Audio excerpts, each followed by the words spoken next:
good opportunity to have you guys both here in Sydney. Thanks for having us. You're welcome. Appreciate it. You came down to hang out here and do some stuff in preparation for some bigger things we're going to do, and you're down seeing family. Yeah, family and trip. Tatted Rosie's for the day. Yeah, it's good. Nice. When are you going home? Tomorrow morning, 8 o'clock in the morning. Cool. I had this trip planned for a while. Yeah. And I remember last time I was up here, I was saying I was coming. So now I come up and Jersey. I was just so happy to coincide, as we want to be at the same time. Yeah. How did you guys first meet? Hamish came in to meet me and I blew him off apparently. I don't remember. But, I wanted a job with Jed, and I reckon Jed had me on Facebook and saw I did graffiti. He thought I was a loser, graffiti loser. He hates graffiti. Would that be true? I don't hate graffiti. I hate seeing people's property vandalised. Yeah. You couldn't hate graffiti because you worked in a shop called Physical Graffiti, didn't you? Or would have visited it? Yes, I did. Yeah. So In Suffern, New York. Yeah. Suffering, New York. Suffern. Suffern. Yeah. Larry Davis. Larry Davis. Hi, Larry. Yeah, cool. Chatting to Larry the other day. Yeah. Nice. Yeah. Did he do Geordie Cole's sleeve, the roller coaster one? He did tattoo Geordie, I think, but I can't remember who he did. Yeah. He did mine. That's how I met him. Oh, cool. My friend Bastard, came up to visit me in Beaufort, and he had a really cool skull on his forearm, coloured skull with heavy fat outlines and stuff. That was probably the early 90s first time I'd seen that sort of stuff in the flesh. Yeah, cool. And I said, you better ring up and book me in. He was working at Larry's working at Chris Reed's. Right. And so he rang up and I went down a day or two later or something, and I got some work and ended up taking Larry down to Melbourne. He wanted to meet Trevor McStay or something, and so I drove him down to Trevor's shop and had interesting conversations with him on the way down there, and he ended up inviting me over there to stay with him and work in his shop. It was great. Awesome. Always be appreciative of it. It's something that really resonated with me for years, and I think every big tattoo I do has got a little piece of Larry in it. Wow. He influenced me a hell of a lot. Yeah. Yeah. And he obviously would have influenced Chris too. Oh yeah. Well, to a degree, but Chris was already he'd been over there, at the Ink Spot tour, I think it was in Jersey. Yeah. I forget the bloke's name. Steve Ferguson. Steve Ferguson, that's right, yeah. And Cosmo ended up working there too. That's where I first met Cosmo, was at the Ink Spot in Jersey, the Ink Spot 2, I think, the little one. Yeah. Yeah. And then it was a few months later we ran into each other in Ballarat. It was a bit strange, busting each other's balls. Yeah. So Jed busted your balls and the tradition continued. Yeah. When you say he ignored you, blew you off, fobbed you off. At that time in Jed's life would have been, he was a different dude then. He's probably looking at me like, well, I hadn't paid my dues yet. I was just thinking I was going to get some, Were you tattooing already? I was already tattooing. Did you have your shop there? No, I ended up, my partner at the time was pregnant with my daughter, and I thought I was going to either go work for Jed or open my own shop. So ended up opening. That's when you opened True Blue. That's when I opened True Blue in Ballarat. So. And then that was only a shop that didn't last for too long, and I ended up meeting Jed through our mutual friend Jaden, who's one of Jed's long-time clients' son. And Jaden has some of the coolest stories about Jed getting tattooed, his dad getting tattooed there in Beaufort in the 90s and stuff. You probably met him at dinner. Yeah, dinner, yeah. Yeah, Jaden. Like thick set guy. Thick guy. Yeah. Big buff, yeah. So Jaden's got stories about Jed, him being in his shop in Beaufort when he was like maybe 10. I can remember Jaden as a little kid, and he'd look at me, just stare at me. Yeah.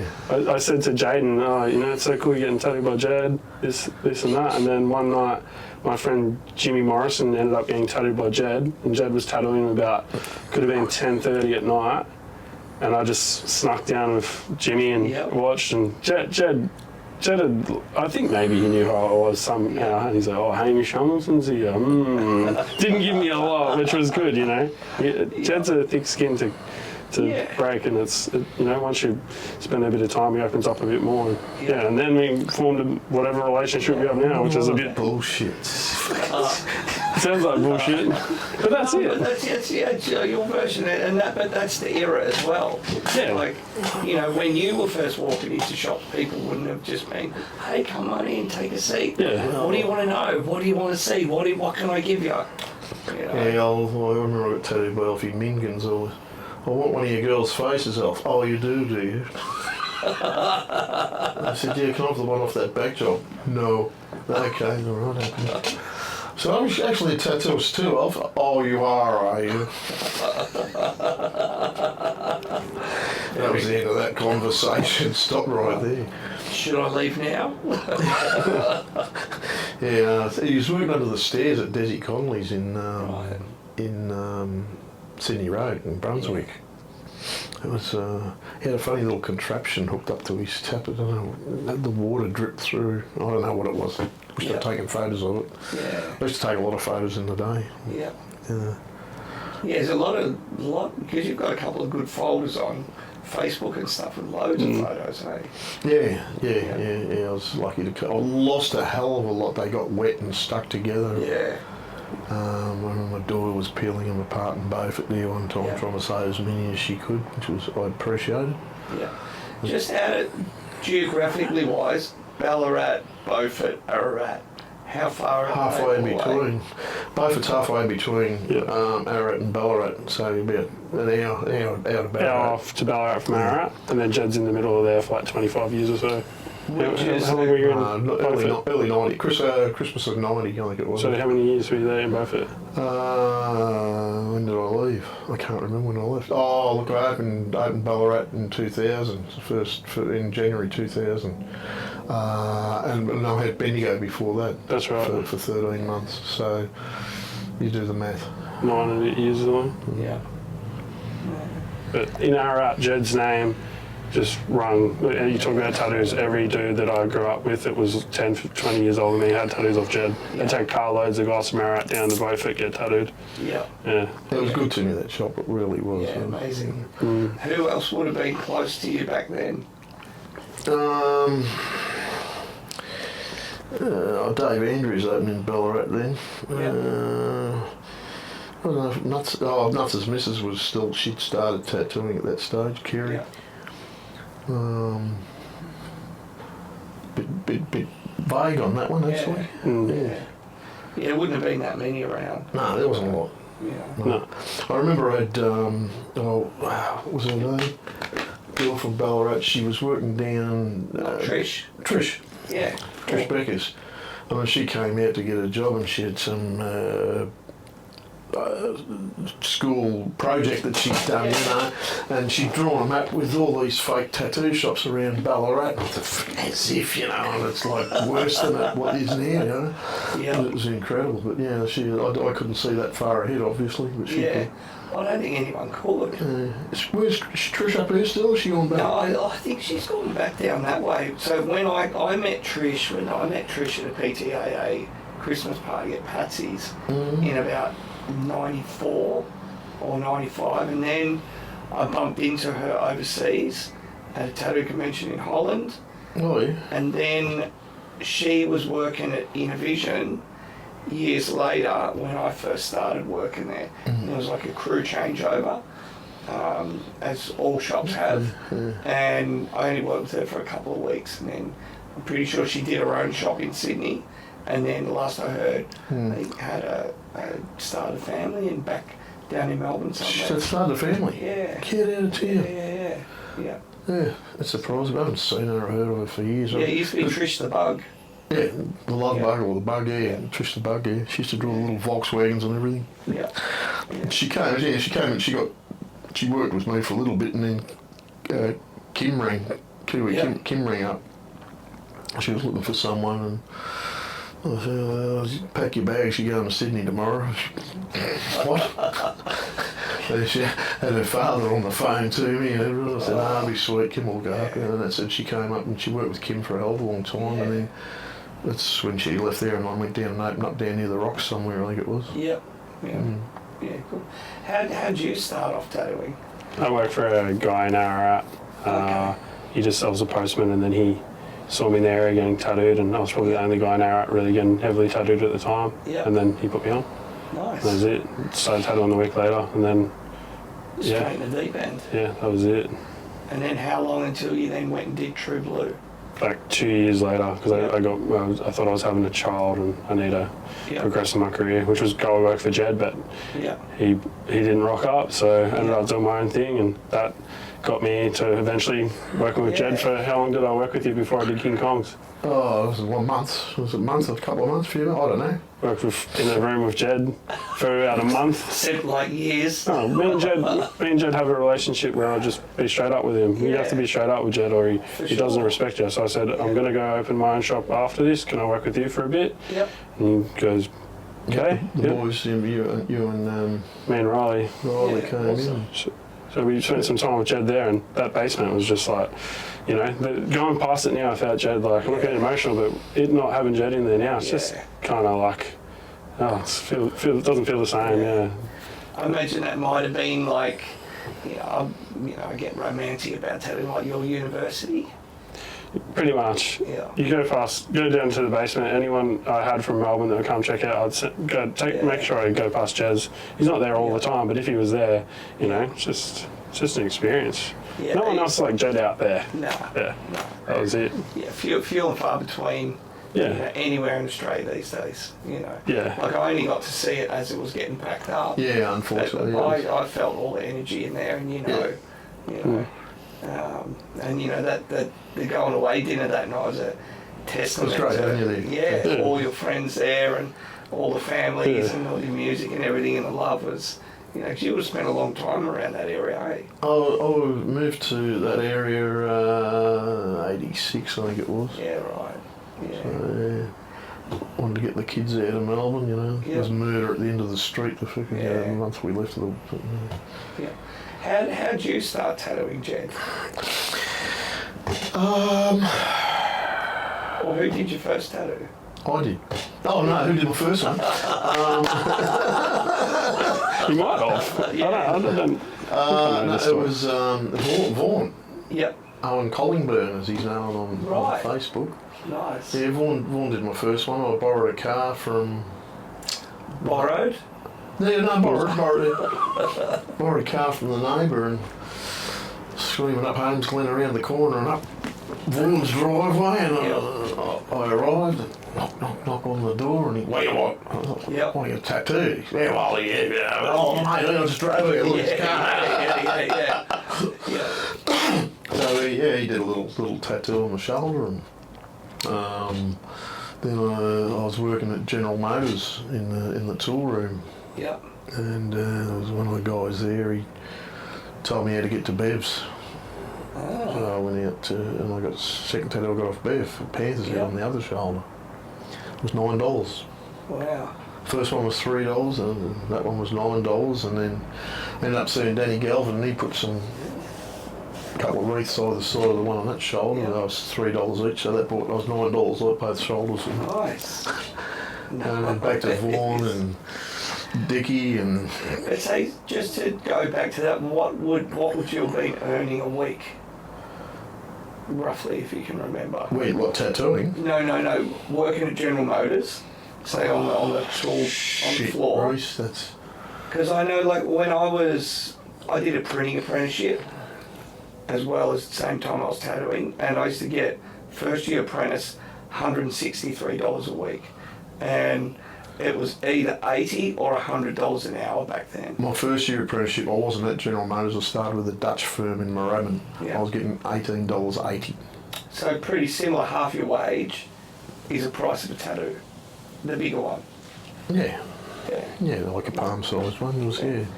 Well, yeah, probably not pretty similar today, maybe. Yeah, here. Yeah, Sydney for sure. What's the average wage in Sydney? I read like a lot of the day rates going around the city now are anywhere from $1,000 to $1,500, and that's probably a good wage. So maybe more, but that's considered a full there day. you go, yeah. So a medium-sized banger is probably $600. Yeah. $750, there's half your wage. Yeah. So it's probably stayed pretty, and pretty similar. And the prices of stuff's gone up as well, so there's not as much earning in it for the tattooers. Yeah, exactly. Yeah. So, Who else? I wonder what the yellow shit was on the floor. It's a body mark. Yeah, body one. yeah. Jeff laid down there, and Oh, did he? yeah, his son did it for him, taped it up for him. So, yeah. So with all that, who else would have been around Melbourne back in that day? Obviously Flinders Street, popular area. All right, let's go back. There was Vaughan at Holmes Glen near the Matthew Flinders. Johnny Entwistle and Dickie Reynolds were both in Flinders Street, not far from the waterside. Dickie was upstairs next to the waterside virtually, and Johnny was at 390 Flinders Street, I think it was. And Dizzy was out at Brunswick.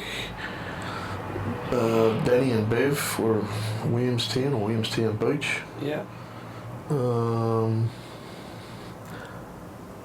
Alfie Mingans, he worked from home somewhere before he went to work for Desi at Brunswick. Yeah.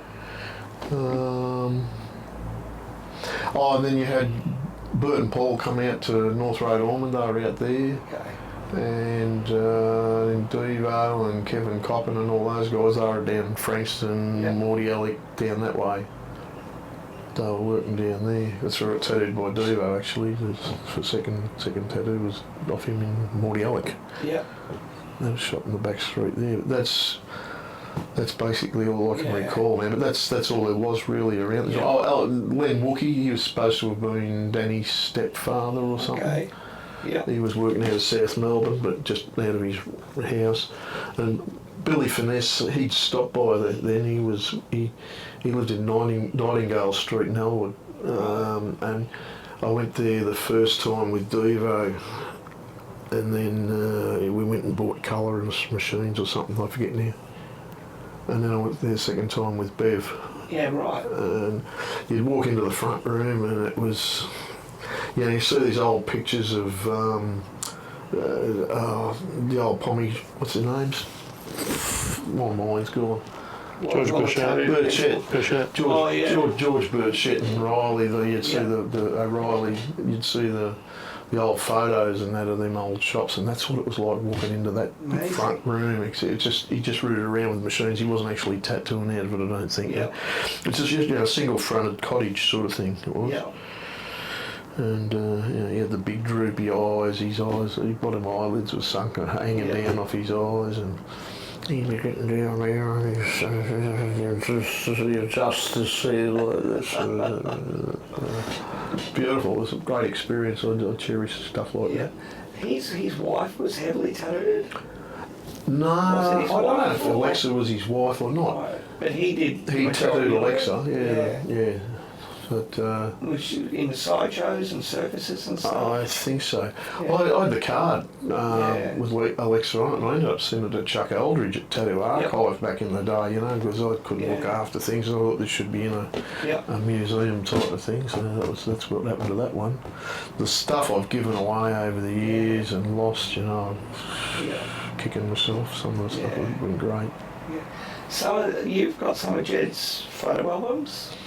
Would you? Oh, you copied a lot of them. I copied those. The plan was to maybe make Jed a book one day, but it would be something we'd have to do together. Yeah. So we'll do it before he carks it. Oh, thanks, Paul. Fall off the perch. No, Jed's photos are incredible. Well, same before, and you can see in those albums online, there's a lot of stuff. Didn't I offer them to you? No?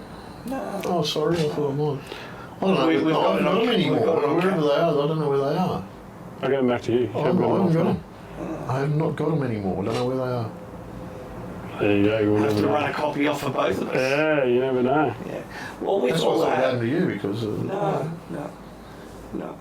I can see where your work's going now. It's obviously influenced by Jed. And Yeah. like what I see what some of the boys are doing. Thanks very much, Reece. Yeah, This guy. yeah. That well, fucking shit. just a You're saying that shit. no, mate, no. Don't say that. Jed says it's fucked. He's like, that's that goofy shit you're doing, Hamish. That's fucked up. Well, I think what's been happening recently is all the trad sticker stuff, right?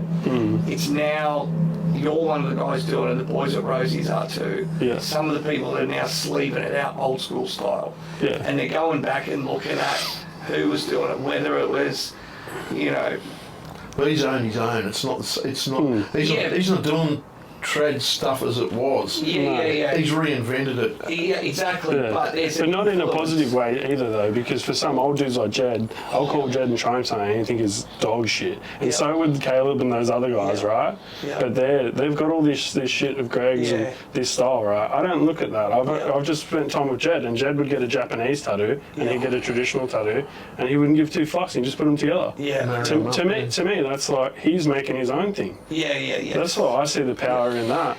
You know, that's like fucking. That's where I think I was trying to get across. From seeing that, you're doing your version of it. Dude, look at Jed's Would that be arms. correct? Jed's arms are just fucking trashed. They look sick though. I started dotting my own arms in. Yeah. Just so I could look like this guy. He's got a fucking Dickie Reynolds Panther under here somewhere. I don't even know where it is. But to me, at some point, he would have just been, I don't give a fuck. Let's fill this shit up. Yeah. And all the customers are actually like we that. were arrogant enough to think that it was garbage at the time. Yeah. Exactly. You know. And now it's cool as fuck. You see Caleb and those guys would do 100 of those and think they're cool as fuck. He tattooed over the original one. Yeah. Dickie used to say, you young blokes are using those single needles, you know, we tried that, it doesn't work. Yeah. But you know, no, you won't listen, none of you. What would you know, you stupid old Yeah. You know, I'm fucking... Yeah. Yeah. Nothing's changed. It's the same attitude now. Yeah. I'll call Jed and show him something, and he'll just be like, "Whatever, mate. If people come to get it, you're doing I've good, had to eat Hamish." the humble pie Yeah. because, you know, I mean, look at the shit that he's putting out. I mean shit in a respectful Yeah. way. In a positive way. Yeah. You know, it's you know, when I first started looking at it, you know, it's all warped out and fucked up, you know. What the fuck are you doing, cunt, you know? Yeah. And he's proved me wrong. So, you know, I've got to take my hat off to him. It's recognisable. He's the one great. thing. I don't think My It's so shop, hard in tattooing. my shop's like that though, because the two guys under with me that work with me, they're not under me, they work with me. Yeah. They've seen me and Jed and all the time we spend together, Yeah. and I'm getting so much influence from Jed, and then I'll come back with them and I'll be like, if me and Jed are spending this much time giving a fuck about tattooing, and you're 10 years behind us, you guys should be doing double the amount of giving a fuck. That's how I see it. It's like and that means not working 3 days a week. 4 days a week. But Shout out to Elliot and Jackson. Yeah, we great love guys. those guys, and like me and Jed will talk about inspiration and influence and shit, but at the end of the day, when you're in Beaufort or Ararat, the only people keeping you going is you. Yeah. Jed does his own shit, I do my own shit. And we can both say yours is garbage, mine is garbage, whatever. It's good to hear the honesty from him. Yeah. Because he would literally tell you, like, there's a tattoo I did Attention recently. deficit disorder. Just fucking pause out of me, mate. I go, I'm going to do roses, I'm not going to put black in them. Put black in them, Hamish. Fucking put black in them. And I'm like, doing them, and I'm like, I'm not putting black in them. I'm feeling them in there. I'm feeling Jed in the back of my head going, you motherfucker. And I'm going to send it to him, and then he goes, the no black, it works. It looks all right. And I'm like, that one, I go in the bathroom, fucking, one. I won one. That's like 1 in 100, though, you know? Too copycat. Yeah. But, you know, that's like, for me, that's like, you know, from someone who's got as much experience as Jed, if he doesn't do it often, but if he says you're doing all right, it fucking makes you want to try even harder. Sure. A lot of people nowadays, they get a pat on the back for doing a palm-sized tattoo that anyone can fucking do. And Jed's probably done 100,000 of them, so have I. You know, it's good to be. Not good, but I've done. Hey.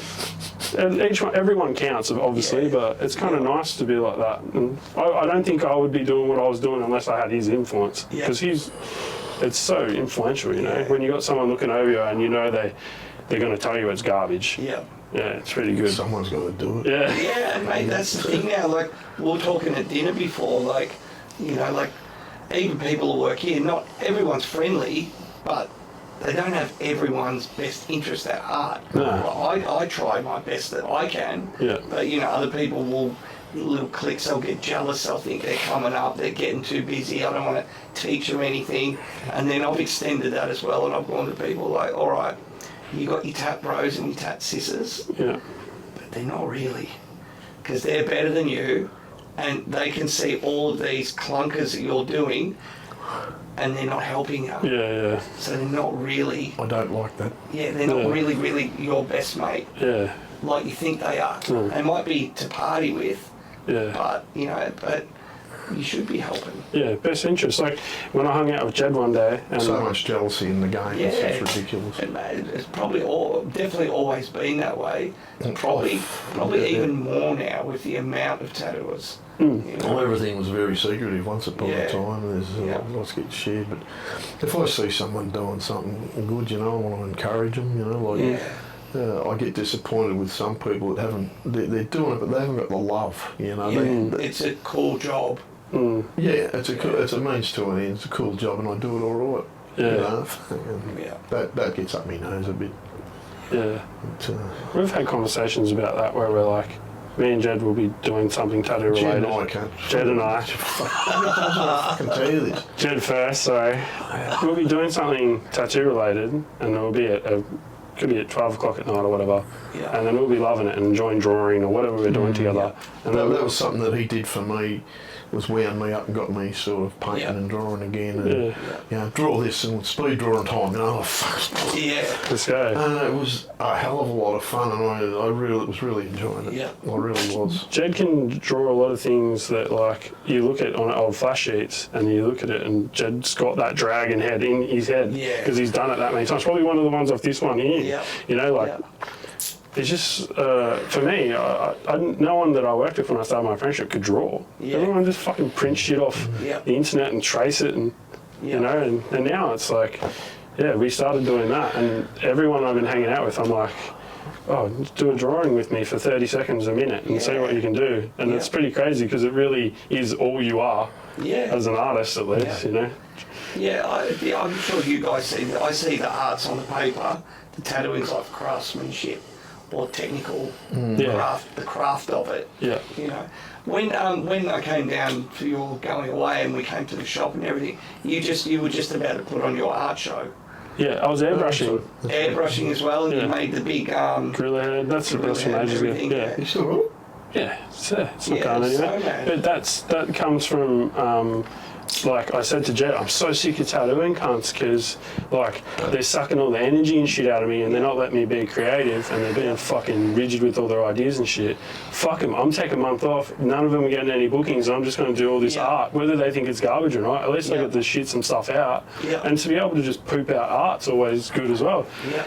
Jed does like fucking realistic portrait paintings of like monks and stuff, right? He's not like a realistic artist, right? Yeah. But he took on all that work because if he wasn't going to in the certain stages of his career, he wouldn't have work because people wanted to get that Cherry Creek shit you were doing. Yeah. And like, they want to get not a dream catcher, but like, like a Indian bloke or something on their back. Dream catchers. He did all that, and I look at the same thing as like, all right, well, that's an artist because you're kind of not just like putting yourself in. I'm a trad guy or a Japanese tattooer. Yeah. That's what you have to do in the country. I used to blow that shit up like 20%, 30%, can I get this smaller? No problem, I'll just go and photocopy that for you. I'll go to the photocopy it plus 30%. There we go, that looks good. Oi. Yeah, it's crazy. But he'd bang an outline on a Cherry Creek tattoo that's this big on the sheet, make it this big, and it's actually a cool tattoo. Yeah. Like, Did you see that tiger's head I did on that guy's back? George of the Jungle. with the water. It's a Paul Jeffries tiger's head about this big, and I blew it up this big. Yeah. That worked a treat. Yeah, totally on the spot, do it, bang. Yeah, just drew a big paw underneath it and it just turned it into something. Yeah, it's good. So with all that, how did the art show go? I sold like maybe 20 paintings or something. The rest I just have upstairs. Awesome. I just did I it. wouldn't have given you 20 cents for the Yeah, shit. Jed thought it was garbage. But I made like $3,000 out of that. And guess what? Like, I probably would have made $3,000 at work in a week. Yeah, right? yeah. But I'd rather just do that. And now all the ones I've got left over, I've got a stack like that upstairs. And if I have a good client and they're a good person, I just give them a painting. Because like to me, the painting's more like. You didn't give me any of your shit. Didn't I? I sent you shirts and shit recently. That's not one of your paintings, though, No, is it? I'll give them a paint. But they're just sitting there, and if they're a good client, I'll give them one, and then they're going to put it in their house or whatever. They think it's a nice gesture. To me, I could wipe my ass with it and throw it in the bin. Yep. Not that I don't like it, I just needed to get it out of me. It's the same with the drawing with me and Jed. It was like, fuck, I spent so much time listening to this guy talk about stories and whatnot. Yep.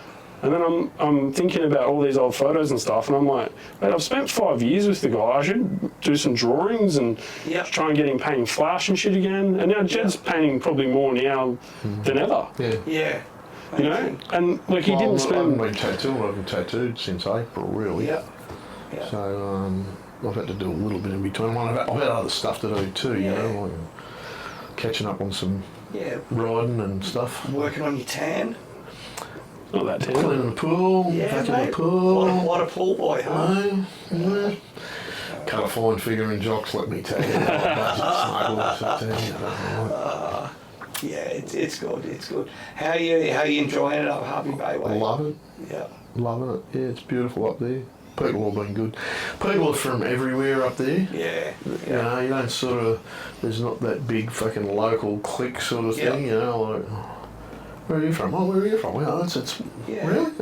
Yeah. Not a local, right? Okay. Yeah. How's the void in Ballarat without Jed? People just think he retired. He keeps changing his Instagram to Jed Hill retired every fucking. But when he did that, everyone's like, he's actually retired. And Should then be semi-retired. yeah, I think he should be. That's why we're here. Maybe it should be now because the government's forced me want to go back to work if the Queensland government issues me a licence. Yeah, you will, mate. I'll get him one. But Jed should be tattooing until his hands don't work anyway. It's really funny, wasn't it? Well, we were saying earlier it's 48 years. Yeah. I was like, mate, you've got to at least hit the 50. Yeah, got it. Even if that's a couple of weeks or every 2 weeks or whatever. Yeah. You've got to do it. Yeah.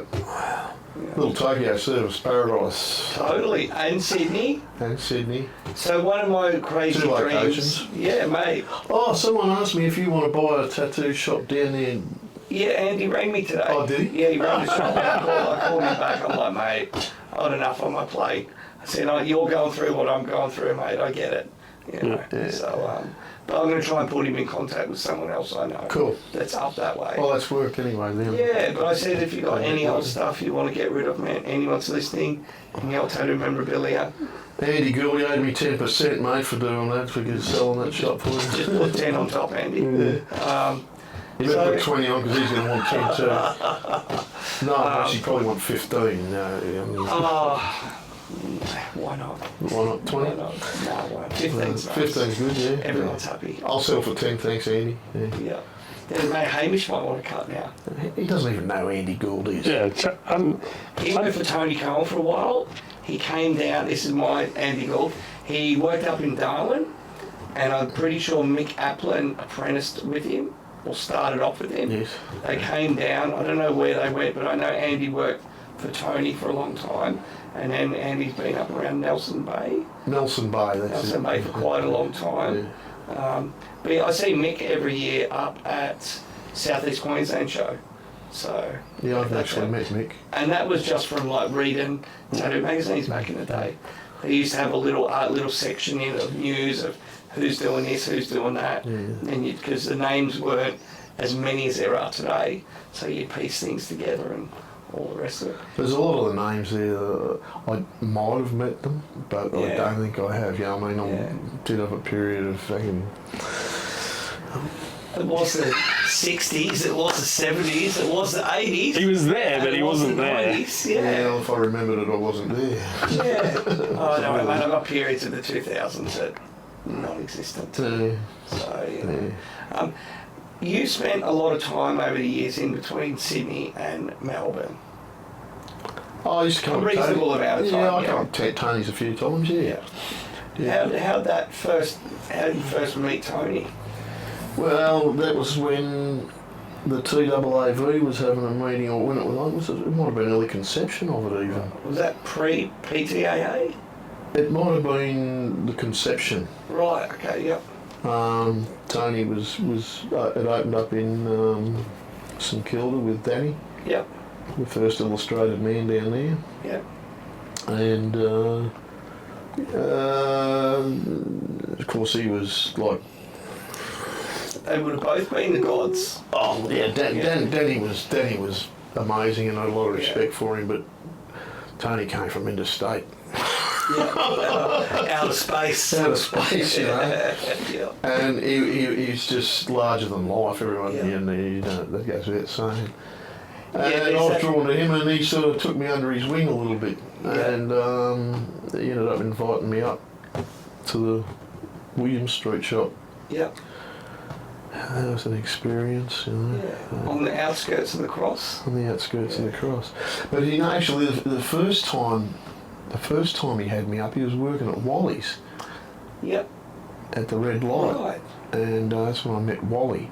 Yep. He was living, I don't know, out in the Harbord or somewhere out there at that time.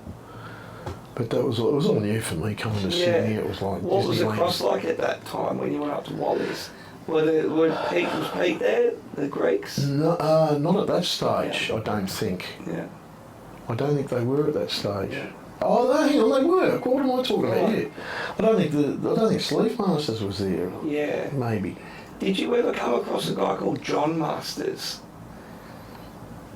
Because there's a lot of stories, and recently, in the last year, there's a big boxing match here. John Masters' daughter turned up from WA with her partner, and she's gone, I've heard you've got this room here, can I check it out? I'm like, yeah, there's a photo of John up there actually. And she's like, oh, that's my dad. Where is John? John is... where is he? He's somewhere. So John, Kiwi. Cliff Raven.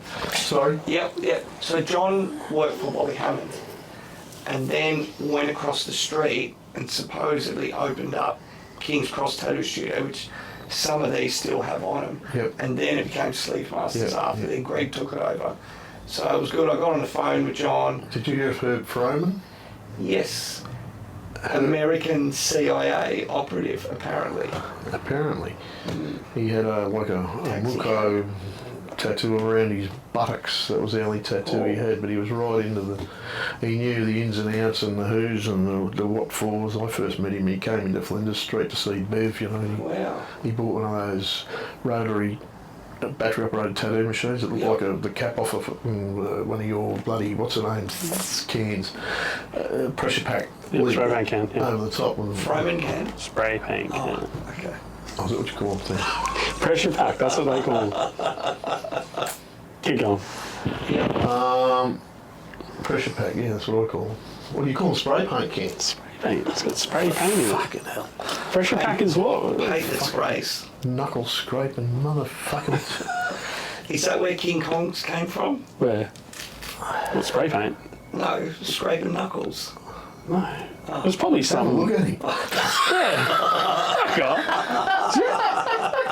No, we went to the restaurant, a restaurant in town. There was just a little gorilla thing, and I was just like, "Fuck, that's it." Don't see them everywhere. There's gorillas everywhere. People fucking use gorillas for all their marketing now, because I did it.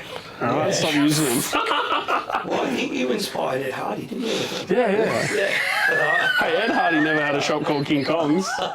Just let you know, Ed. He would have smoked with you. Probably, yeah. No, King Kong's a bong. Yeah. Yeah. None of us smoke bongs though. Back to the story. Herb used to wind them all up on the seat up at Wally's with put a stencil in their hand, you know, and they'd sit there with their stencil and next, you know. Like, Yep. But Wally was unreal. Because I didn't tattoo that first trip up, and I was sitting up there with him, and he was. Counting money. And he said, "Do you earn any money while you're up here?" And I said, "No." He said, "Here, take that." I said, "Oh, I appreciate that. I'll return as soon as I get home." You know. Yeah. That's a gift. Oh. Go Wally. That was Wally. Yeah, that was my Wow. blew me away. He would have been an older gentleman. He was an older gentleman. He's an elder statesman. He had the green. I think it was like a bowling jacket or something like that. A green sports jacket with a badge on the pocket. Right. I think. Yeah. So. The thick glasses. Yeah, the thick glasses. Yeah. The real cream or the fucking California poppy or whatever it was they used to use. Crazy. Yeah. Did you ever get any of his machines from him or any colour from him? I did. Yeah. I did. Second machines, I had Billy Finesse machines, AC machines. Yeah. And then I got Zeiss machines. Yeah.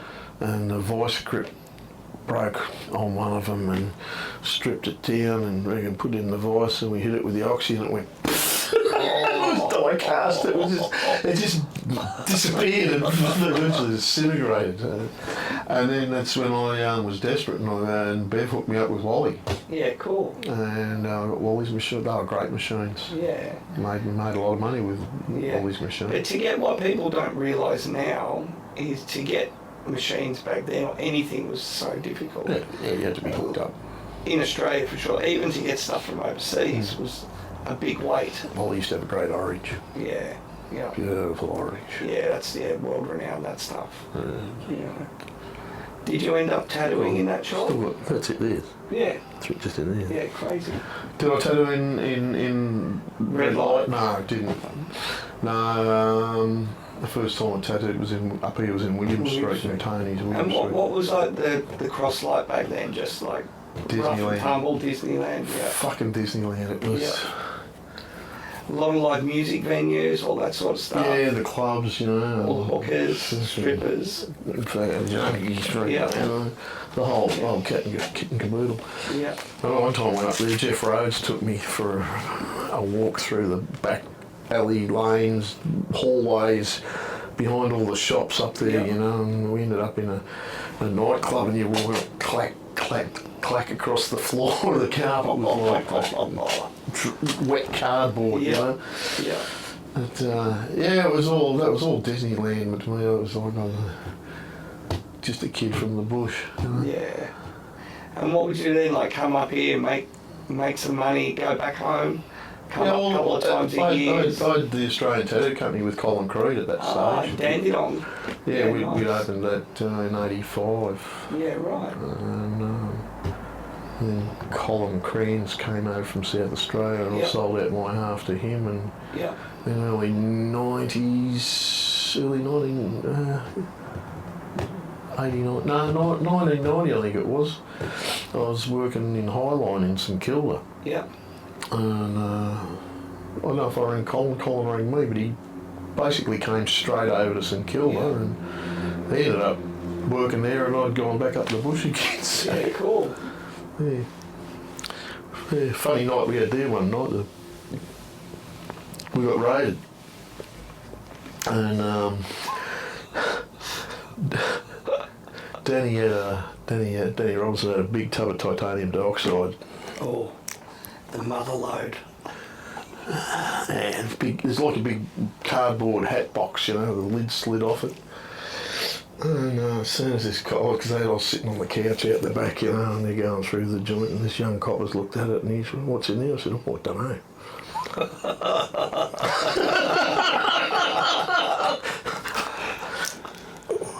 How do you get this off? "Oh, John, hang on, I'll lay onto that for you."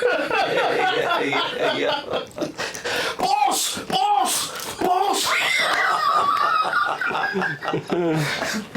Yeah, that was funny.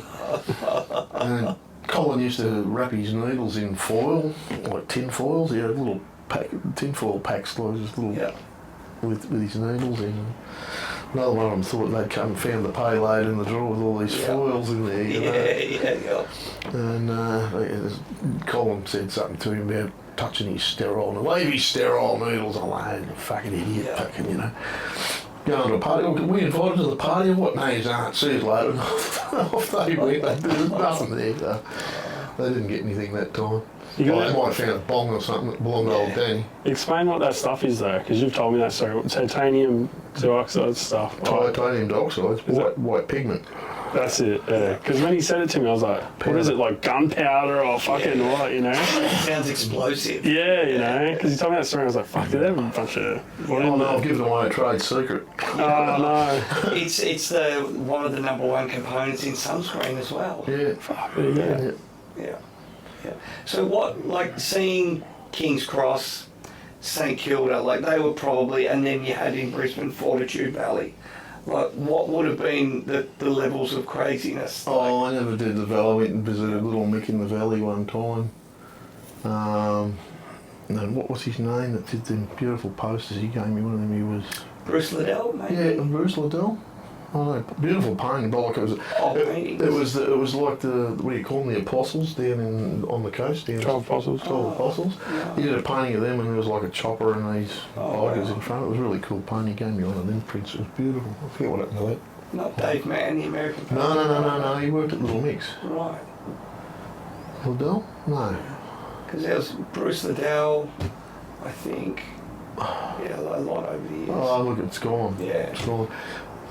St Kilda, well, when I was working at Fletcher's, That was down more towards Luna Park, yeah. that was opposite. And Highline was up the back. Highline's up on the highway. Yeah. Near the knock shop. Yeah, Yeah. yeah, a couple of doors down. Yeah. And the Queens used to work at. I'm sorry, I'm not allowed to call them Queens anymore. Are we? This room's 1984. Oh, okay, cool. Yeah, The you can speak periodically correct without any fear of anything. Okay, the fucking weirdos were working outside the front door. The Queens used to work outside the front door on a Friday night. That was all going on down there. I can't tell a story out of school with Fletch. Yeah. I've got to wait till Fletcher's dead before I can tell that story. Yeah. Remember when the window behind your workspace got smashed, Fletch? Do you remember that?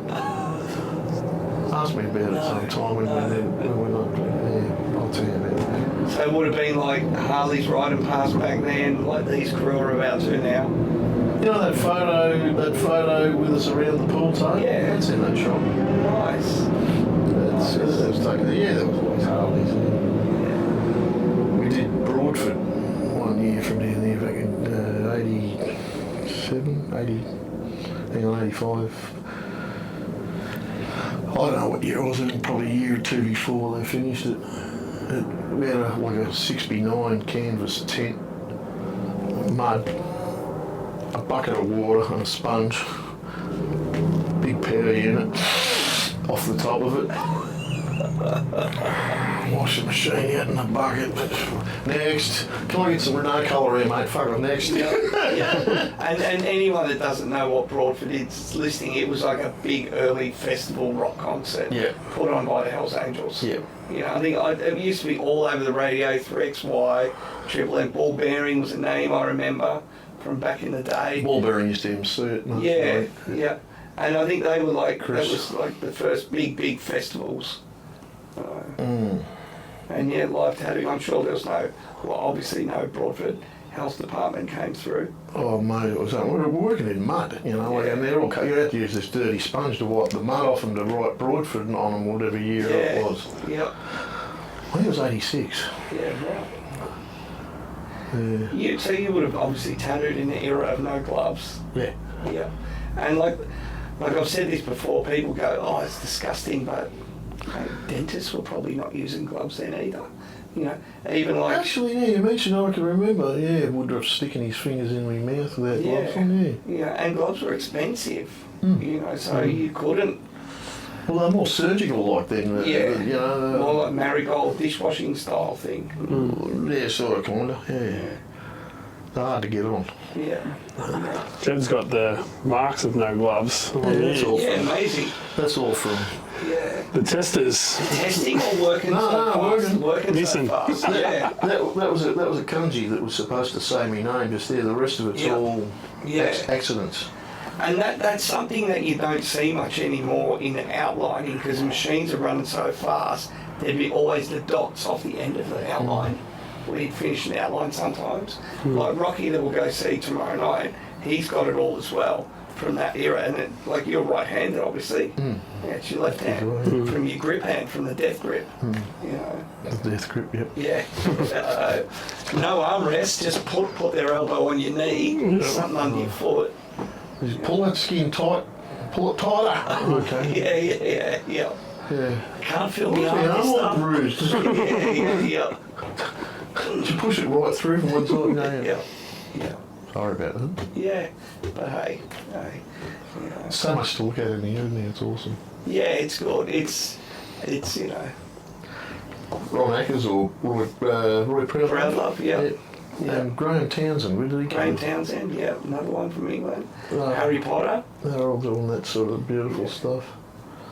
Yeah. And our mate Dave Heap from Lancashire, Yeah. love his work. I just love it. Every time I see it, you know, it's all very similar to the sort of stuff like that, but I never get sick of looking at it. Yeah. It's loose as. Yeah. You got a book of it and you showed it to me and I was like, I actually used one of the designs from that book the other day on my arm that I did and it's just... Well, I did one of the designs out of it at your... At the flash day, on Stuart, it's just loose. Yeah. Because Jed was saying about how you look at his tattoo designs and they just, you know, it's not too much finesse. It still looks good. What is it about it? What is it about it? And I said, Dave, what is it about your work, you know? Yeah. He says there's not a straight line in any of it. Yeah. You looked at them, you seen them? Yeah. But it makes sense. I had one design because he said I could, you know, use the stuff for that flash day. I had it on the wall, and there's one there that had like a palm tree with a volcano in the background, and the horizon on the water was straight. It's the only one that I found a straight line on. Yeah. But they're all everything's curved. Every line is curved. It's amazing. Yeah, the movement. You know. Yeah. I don't know, someone else did work like that. Apparently, I'm led to believe. I don't know who. And what's his name from Berry? Sorry, mate, I forgot your name. Fucking hell, what's his name? Dave's mate. He's got the Berry Tattoo Studio up in that area. He's cool. No, keep off the ice and spice and crack you guys. And you know, he's a top bloke. He does some funny vids sometimes. Did you get over to the UK at all? No, I've only ever been to Heathrow on the way to Switzerland, where I worked with Heiko at World's End. Okay. Heiko Lupti, Yeah, cool. where I learned to say vase, toilet and bitter. Where else have you worked around? Obviously, you've been to the States quite a lot. 3 trips to the States, I think. Jinx in New Jersey, Jinx Proof. That's that was good fun there with Eric and Ox and their mate Smithy. He was the one that got me over there. We did the rounds of all the shops up there. I mean, you know, like Crazy Stevie. Yeah. Stevie Wells, what a motherfucker. I love him. Yeah, I was talking to him after the convention. He's like, I'm definitely coming next year. Yeah. I'm like, mate, please, you got to definitely come next year, and you too. Yeah. Yeah. We'll see. It was good, mate. Dudes are busy as fuck. Yeah. One dude from New Zealand did 45 tattoos. Turned up with nothing. Dudes were like booked out on Friday night. It was like a proper Sydney turned it on. Like, you know. We'll talk about that later. Yeah. I'll talk about it later. Jed, when he went to LA, he got his neck tattooed by Charlie Roberts. He's got this photo of Bob Roberts, and I always cherish I was that lucky photo. Bob came in that day. Yeah. Yeah, got to meet him. Because he was always big influence to me back in the early days. Because his work was a bit loose, you know, a bit looser. Yeah. I liked that. I look at Jed's stuff and it reminds me of Bob Roberts. Yeah. It was real kind of tough, stripped back. He'd tell you when he doesn't really use much purple, doesn't really use much anything that looks a little bit wimpy. He always cuts that out, you know. Yeah. Kind of like remind me of that same thing. Charlie Roberts did that one for me, and they reckon I hurt. Fucking Charlie Roberts hurts. Is that why the other side's not done? No, I'm just waiting for you to do it for me. Oh, nice. Oh, well. Left it for you, So we're getting tattooed this weekend then. Said to me, hey, I'm going to do a tattoo. And I said, yeah, of course. I don't know what, but we'll work it out. Oh, yeah. You've obviously been tattooed by Jed. Jed tattooed my missus' name in a love heart, and I went and proposed to her. And she said, yes, that's the only tattoo I got off Jed. Jed's like my fucking... He cried. It hurt like fuck. He used my machine. He's like, what's this piece of shit? Fucking, 11. What? How do you spell it? Z-O-E-R-O. Drew it on, That's, Oh, and bloody Joshy Van Andel from Warrnambool too, he cried on me as well. Sucked up and wouldn't get tattooed by me again, as I heard. I think some of the only tattoos I've had cry on me have like been working for me, and it's so embarrassing. It's horrible. He didn't really cry, though. He just didn't like it though. Had to give him a He's hug. doing beautiful work, Josh, man. Yeah, I met him at your going away dinner He too. would have done. Yeah, he's really cool dude. I love his work. It's and like I've watched him sort of really evolve over the last few years now. He's really still like itself. Your work's bloody growing. Josh is really kind. He's like, I think when I think about Josh, it's like that other guy that Jed influenced out where we are. And he's in Warrnambool, and he's just like, you can message him about anything. He's always happy to give you a hand. And like, I messaged him. He's got a flash day coming up, but it's on my birthday. I would be there if it was on my birthday, but his life settled down. He had upheaval in his life. He wasn't calm, and he's got this lovely girl that has just turned his life around as far as I can see and tell. Good. Absolutely, and his work, it shows in his work. Totally. Yeah. Beautiful. I think the thing for me with Jed is there's not many other old guys around that will give you as much time as Jed does when it comes to just the life advice. Yes. Because I'm been tattooing for 10 and a bit years now, and my family have no background in tattooing whatsoever. Neither did Jed's parents. So when I speak to Jed, Jed goes, "Oh, my parents didn't really encourage this, that, and the third," and I have the same experience, but he's like 40 years in front of me. So it's not all Jed. I've fucking got a lot out of you too. You fucking I know, but most young guys don't get that.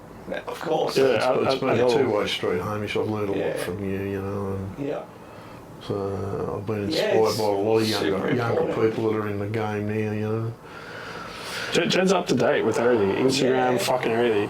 Like that's the one thing I find when I met other older dudes. They're like, I forget the hashtag. That's the problem. I forget. Mate, you still got time. But like you meet an older guy and then you meet Jed. Jed's got fucking everyone on Instagram. He's messaging everyone. He's networking. He's fucking marketing himself. You know, like that to me is like, you know, you could start all over again for new thing right now, and he'd be flat out. You know. For sure. Yeah, someone, when we were having dinner downstairs, one of the guys goes, how do you know Jed? How long have you known Jed? I said, well, I've known of Jed forever.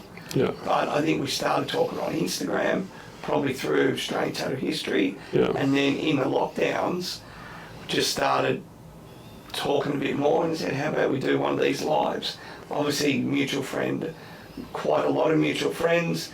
Did one individually, then with Tony, with Bish as well, and then couple more, and then afterwards I'd get on the phone with you and some other mates and just getting on a drink and talking shit till way in the evening, like amazing. And same for me as a younger tattooer. That quick phone call that turns into an hour and a half. I'm in the middle of you two. You know, so for me, it's like gold. It's those golden moments. But then say Jed's at my house and he'll get his phone out. This is more to networking. He'll call Doc Price and have Doc Price on FaceTime in my living room, and I'm blown away because like this is like Jed's like a legend to me, and then Doc Price is on the phone and I'm like, what the fuck's going on? You have to take a photo of it.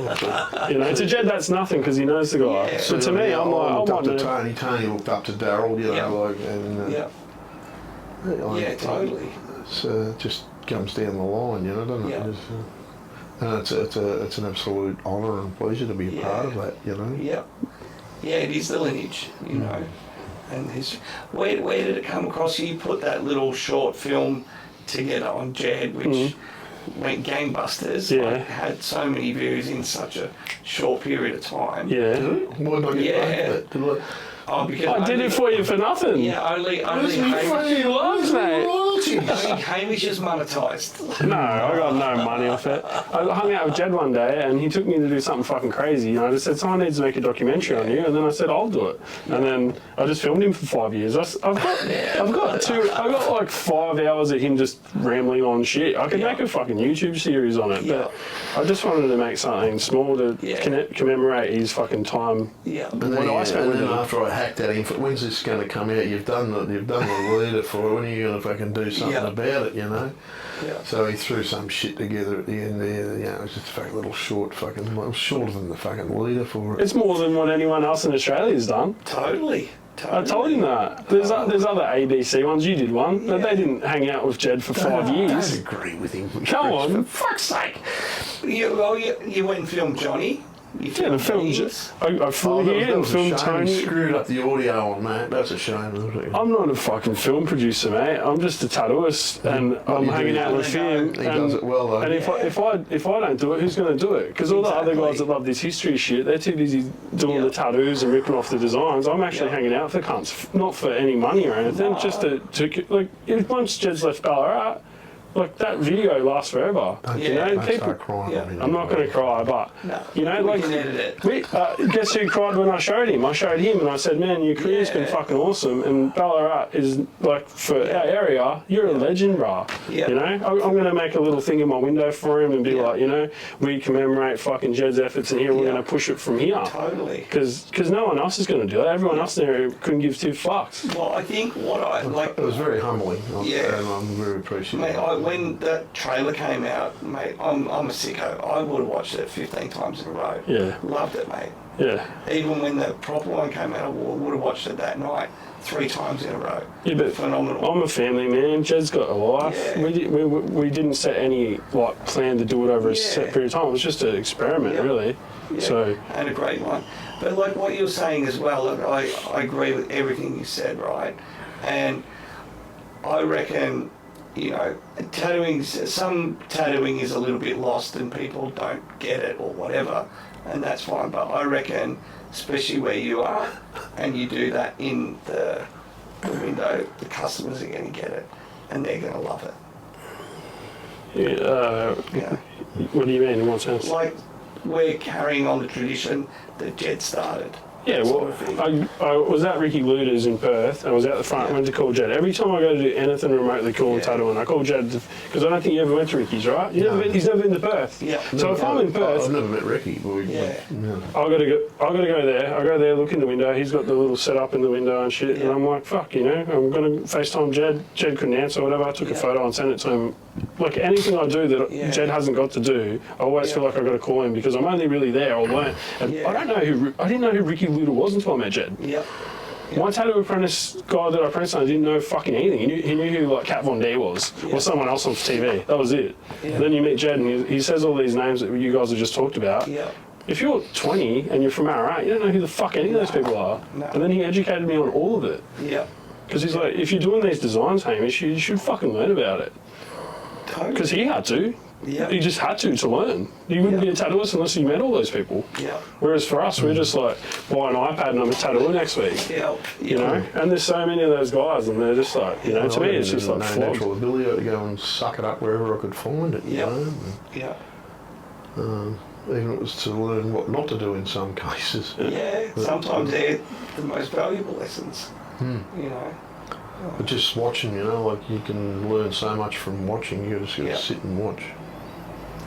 Ask questions, get told to shut up. You know, you can find out. I don't know. I used to go there to Charlie Wagner a lot. Don't know. I remember, like, you know, like, I visit Tony, you know, pretty regularly, and he'd go, get someone to come and work here. I'm like, oh, yeah, okay. What's the criteria? And he goes, he'd hand me a box with a machine pulled apart and go, they've got to be able to put this together. I'm like, I can't help you. I can't even do that. And like, I spent time with Jed, but I don't use those machines anymore. So you got to remember, I will say that honestly, because I can't. And the thing is I stopped using coils by the time Jed stopped using coils. By the time I started hanging out with Jed anyway. Jed's grown with the industry. How long have you been using a pen for? Oh, I was using rotaries back in '85, but the pen, Yeah.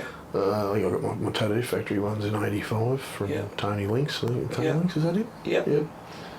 I had those for a long time until. Yeah, there's that photo of you with it. Yeah. And they were great. Yeah, they didn't fucking handle the hammer. Yeah. Just blew the springs off. Get a spring out of the motorbike. It's fucked. Yeah. Well, I look at them and I see modern injector. You know, injector modified from them. You know, that kind of thing. Yeah. But yeah, and that's like my mate. You had that prototype, didn't you? Yep. Yeah, in the drawer next door. You know, like, same as Lal, like he would say things like, you know, if Sailor Jerry, when he was working, he had 20 people lined out in front of the shop, someone come along and said, hey mate, do you want these pre-made needles or do you want this pre-mixed ink? You're going to go, fuck yeah. Yeah. You know, and that's what you've got to do, just adapt back to Instagram, back to all that sort of the stuff. happy dance I did to the first lot of pre-made needles I ever saw. Yeah. Yeah. No, it was fucking the best. Even my old man came out and he said, what are you freaking whinging about making needles all the time? Come out and make some. Yeah. So the old man there one weekend, he was making needles and he says, shh. Now I understand what you mean. Pickup. Now I know what you mean. Yeah. Yeah, it's not fun. Brett used to make his father's for him as well. Every Sunday he used to make noodles, he reckoned. Yeah. He'd go, am I busting stuff off the wall? No, not yet. Maybe soon. Yeah, that's it better. Yeah, I bought a bunch of shit off Greg, all the needle making stuff, and you know, it's like, I think it's, you know, we think it's amazing, like, but mate, I made it for a good 15 years, and you know, same thing. I just like that more because it makes it harder to get in. That's why it's more interesting with all these old guys. Because every old tattooist you meet, you find that they had to do all this shit to even start. Yeah. And most people my age just couldn't be fucked doing that. Yeah. So they're probably not going to be a tattooer. Yeah, well, I think then there was a direct relation to your skills. If You have to be a can't make tradesman. good needle, Did you make noodles? yeah, for a good 15 years. Yeah. I remember I gave up making them when I was working with Cliff, and Cliff used to pay it on me and another guy because we were making needles. He'd go, oh, do you want to watch me make needles? I'm like, yeah. He used to use like a Hairy Mary. So I'm thinking, oh, I'm going to get this holy grail needle with like a harpoon around like that. Amazing looking thing. Yeah. Chris Webb's first one I saw, the Yeah. machine was big too. Yeah. I still don't know how they worked with them things. And it would like, it'd be on like the outside of the tube. Crazy. You know, and I'm thinking, I'm going to see it, and then Cliff goes, all right. Picks up the phone, Michael China, all right mate, give me 2 boxes of these. I'm like, fuck, not even going to get to ever see it. Or you would have pushed rounds through a tea towel or your jeans. You know, I just saw, you've got, you know, that there, you have the same, I've got a bit on here, but the machines don't spit as much anymore as they used to. Yeah, it would just be messy as Yeah, it's like I used to love seeing jeans covered in ink. Every pair of pants I've got Yeah, paint the on more fucking the ink on. merrier, he'd be so proud. Yeah. You know, just splattered in it. Mixing dry inks from powder, that was... If I ever spilt one, it was orange. It had orange everywhere. Yeah. Yeah. Floating in the air, just Yeah. Yeah, it's fun. light, little fine pigment. Yeah, super crazy. So future, What time are these hookers getting here? oh, probably in about 15, 20 minutes. Who's going first? Well, you go first. Jed can have them all. I can't function. I'm only watching. Race is in. Well, I'm single. You're right, man. I'm married. Yeah. So Did you bring your camera? I'll just get the beers, right? Yeah. So yeah, what I'm wrapped that you guys hear, this is quite impromptu, just talking shit and everything. Yeah. But talking a lot of gold, like gonna get Jed to come back again and come to the Gold Coast. Yeah. And I want to get him to try, and if he's open for it, just do a bit of a history talk thing, and then just bang out some tats. We'll just fill this place up with the trad dudes and have some fun. Looking forward to it, Turn actually. the tunes up. I've, because I retired, and I was pretty happy not doing any tattoos for a while there, or thinking about what I had to do, you know, and I was getting other things done, rooting around in my little workshop, just doing little things, you know. Yeah.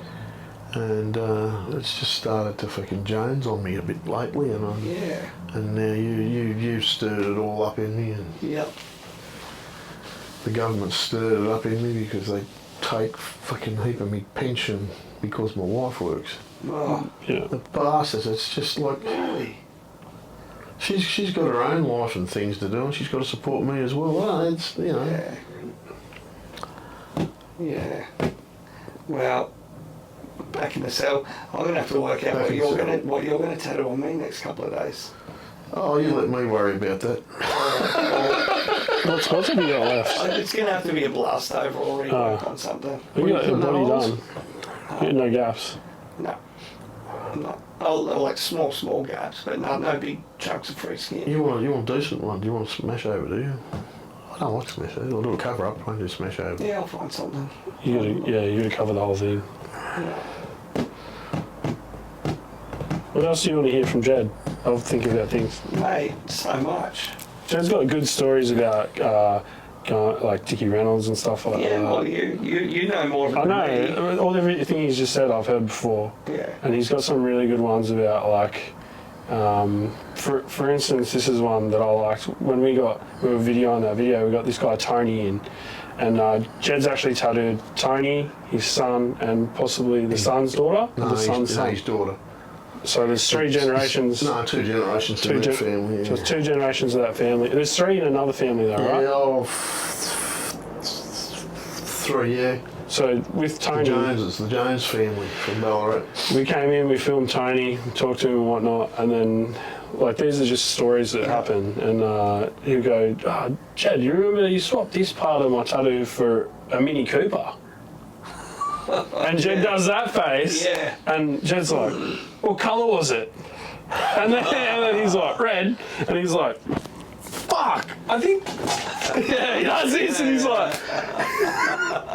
you wrote it off, or you drove it into it got stolen, or it's pranged or something, and the guy finds out Jed swapped him a tattoo for a fucking Mini Cooper, and then Jed's prung it, or it got It was an stolen. 850, it wasn't a Mini Cooper. Was it? Just a little, just a mini Morris. There was the other fella that you tattooed that he's been like made into a famous meme that's gone all over. That's him. There you go, right, yeah. Dude, he what does he do for work? Because I see him out the front of the shop all the time. He drives his ute around. He's got high vis on. And when he goes past my shop, I say to the boys, I'm like, this guy has no idea that he's got like 1 million views and likes on him. He couldn't give a fuck about it either. Yeah. He's a pretty interesting guy. Yeah, because he was saying, you were like, yeah, you're going to get a bodysuit. Yeah, I ended up tattooing Jesse's daughter. I did more work on Jesse's daughter than his son. Did you? She's a bit older than the son, yeah. He's got sleeves off Jed that are like that stuff that we've been replicating. Yes. He's got one where it's like, I've literally got a photo, I ripped it off completely. It's lightning bolts here, an eagle there, a Jack, you know the Jack Reedy skull with the hat, with the smoke in it, the ciggy in its mouth? Yeah. And then up here it's like bubbles and flames. Yeah. And Jed did that in, finished in Dandenong. Or 80s, 85. So where did all that early, like I call it like Aussie Entel, where did all that come from? Was that Aussie Entel, yeah. Like, you know, the cinnamon roll with the lightning and the bubbles and everything. Danny, right. Yeah, nice. I think. Yeah. Because he'd do those but with water and like real crazy, right? Oh, Danny's work was amazing. Yeah. He was such a talented guy, you know. Yeah. I think he played guitar in Slim Dusty's band at one stage, rhythm There you guitar. go. I know he did play rhythm guitar in a country band, but I think he played... It was a bit of a thing with tattooers back then, because Danny, you, Tony, Peter Wells, I think even... You're comparing him to people. Peter Wells is the man, right? Yeah. No, I'm just saying tattooers. I'm not putting it together. I'm not putting it in the... You know, Greg was a sign up there. Greg was in a band called Tarmac. Was he? I know Pete Tiliakis. He was in a band, I think, with Chris Cashmore. So it seemed to very much be that rock and roll thing. You know, and everyone assumed a bit of the rock and roll thing, the leather jacket, all that sort of deal. Oh, that was the biker thing too. I think the leather rockers and bikers, and that was the leather jackets come from in my memory, and that Peter Wells, University, brilliant, lovely bloke too. Jeez, he was a fucking gentleman. Yeah, he like there's a film clip filmed at Tony's shop, and Peter Wells is in it, I think down here in Elizabeth Street, and he's like, it's an amazing cutaway. They're like, Peter's like having a beer, and he's like, yeah, Tony's such a sensitive man, and then it cuts away to Tony. I think he's got like a t-shirt on that says "Show us your tits" or something, and then Tony's talking about a chick passing out. Like, so good, so good. But I was just like, man, he looked like he had such a good sense of humour. That's right. I was getting my back to this. I came up. Tony started my back in St Kilda, and I came up here to get some done. Oh fuck! I still got the scabbards there on me. Fuck that. What's it of? Oh, samurai of some sort. Yep. Just Tony free-handed it on. Yep. Out of a book and that. Never ever got it finished. How many sessions do you reckon you did? 3 or 4? Oh, 4, I reckon. Yeah. It's like halfway. Yeah. I don't know, I haven't seen it. I look at it sometimes. He's got his gear off. I've seen it once and he explained the story of it, and I go, oh shit, it's actually interesting because he's travelled to get it too. And that dirty journalist rat Chris Masters or Masterson or whatever his name was interviewing me. He was doing a thing on Jeffrey Edelston doing the tattoo removal stuff. Right. That's when he started all that. Yep.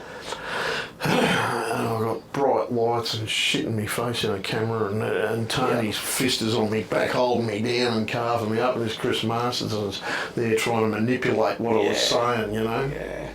And I remember it was, I'd said something and I answered yes to a question, and then cut. Yeah. That butt got cut. Yeah. And I'd said what he'd wanted me to say. That was, trying to make you look like you can't. Filth. Yeah. Filth. That's not journalism. No. That's just fucking scum. Would you? There's an old boy that drinks in the pub up the road, Ian Barnwell. Ooh, I reckon you'll know Ian. He's got a bodysuit from Tony, and he's in a lot of the early photos. We'll go up tomorrow after work. Pretty sure he'll be in the pub. Yeah. I've always seen him in there. Sort of shorter dude, thinner dude. He's in a lot of early photos of Tony. I know the name. Yeah. I wouldn't know him. I wouldn't know him, but I know the name. Yeah. Tony used to mention them all. Yeah. He'd send photos to me and stuff. I had a big collection of Tony's photos. I had an album before then, but where all that's gone, I can't remember what I did with him now if you didn't get him. Yeah. So what did you end up doing? Just photocopy all that, or? Photocopied some of them. Yeah. I couldn't even tell you. I got so much shit on my computer. Yeah. I thought no one wants them. No. Jed's got that much stuff, and he's so far from the point where he was. What do you call it? Like ego death. Jed doesn't really give a fuck about what anyone thinks. He couldn't care. He just wants to keep himself happy. So if he had a folder full of all this shit that would boost someone else's ego up, he lived it all already. You just look back at the photos like you'd look at your photo album as a family album, and he knows it's cool, but he also lived it already. He doesn't need to look at it every day to remind himself. He's wearing it all, and Jed's the person used from those photos. So he gave them to me at one point, and I went through them. That was for the doco, pretty much, because Jed has just these photos that I look at and I'm like, fuck, like no one in Beaufort was tattooing, or besides him. In Beaufort, I drive through that place every second week to go to see my mum. It's just weird. No one else. There's one guy that works there now. Can't remember his name. Some home job guy. But it'd be weird working there because Jed's been there for so long. Just seeing all the work around. Well, I don't know. A lot of your customers are a bit older now, aren't they? Yeah. You know? I'm a bit older. You know that photo we did at my shop? Yep. I would love to do that photo with all of mine and all of Jed's. Because Jed would have a lot. How many people you reckon he got off you in the last couple of years? Oh. The last couple of years, Jed did more bigger tattoos than you've probably ever done. Yeah. You did George's back. You did that bloke's back. I watched you do the Phoenix on his back. You did The guy you just started recently, it seemed in the last... the guy that got like pretty much a whole bodysuit Yep. off Jed in like a second. Aaron. Who? Aaron. Oh, no, Adam. Aiden. Aiden. Oh, no, and Adam. You reworked and then you did... Yeah. Yeah, like all that stuff is like inspired from him, Yeah. definitely. Jed's doing real big tattoos on these guys that are like in their 40s. They could just not get tattooed anymore. Yeah. But I don't know. want to. Yeah, they want to. They were like, with your energy, they were taking it on board, and you know, Aiden got tattooed quick. Yeah. Yeah. You know, he got all of his back and all his front done in 6 months. Yeah. Yeah. Yeah, 12 months, I don't know. I don't know. But he was like painting Jed's house. Yeah. And then he ended up getting like, Yeah. you know, he's like, oh, I'm painting Jed Hill's house, now I'm getting a fucking bodysuit on him. Mate, amazing. But you'd already tattooed him beforehand, hadn't you? Yeah, back in 2000s. Yeah. That's a good thing about seeing Jed with work as well. I'd do a tattoo and I'd be doing it. He goes, it's not going to look good in 5 years, let alone 10. And then you'd see him tattoo a customer and they'd have a tattoo from him from 25, 30 years ago Yeah. and then a tattoo from fucking today. Yeah. Like, that's sick for me to watch because Perspective, yeah. he would remember what he did it with, where it was, Yeah. what colours he used. Don't use orange here, don't use purple Yeah. there, whatever. Like, that's a good learning curve. I've never been around anyone where you can actually see that. Yeah, not many people are going to get that. No, Yeah. I don't. Hopefully, my customers from today come back in 30 years. Yeah. Maybe, I don't know. Yeah.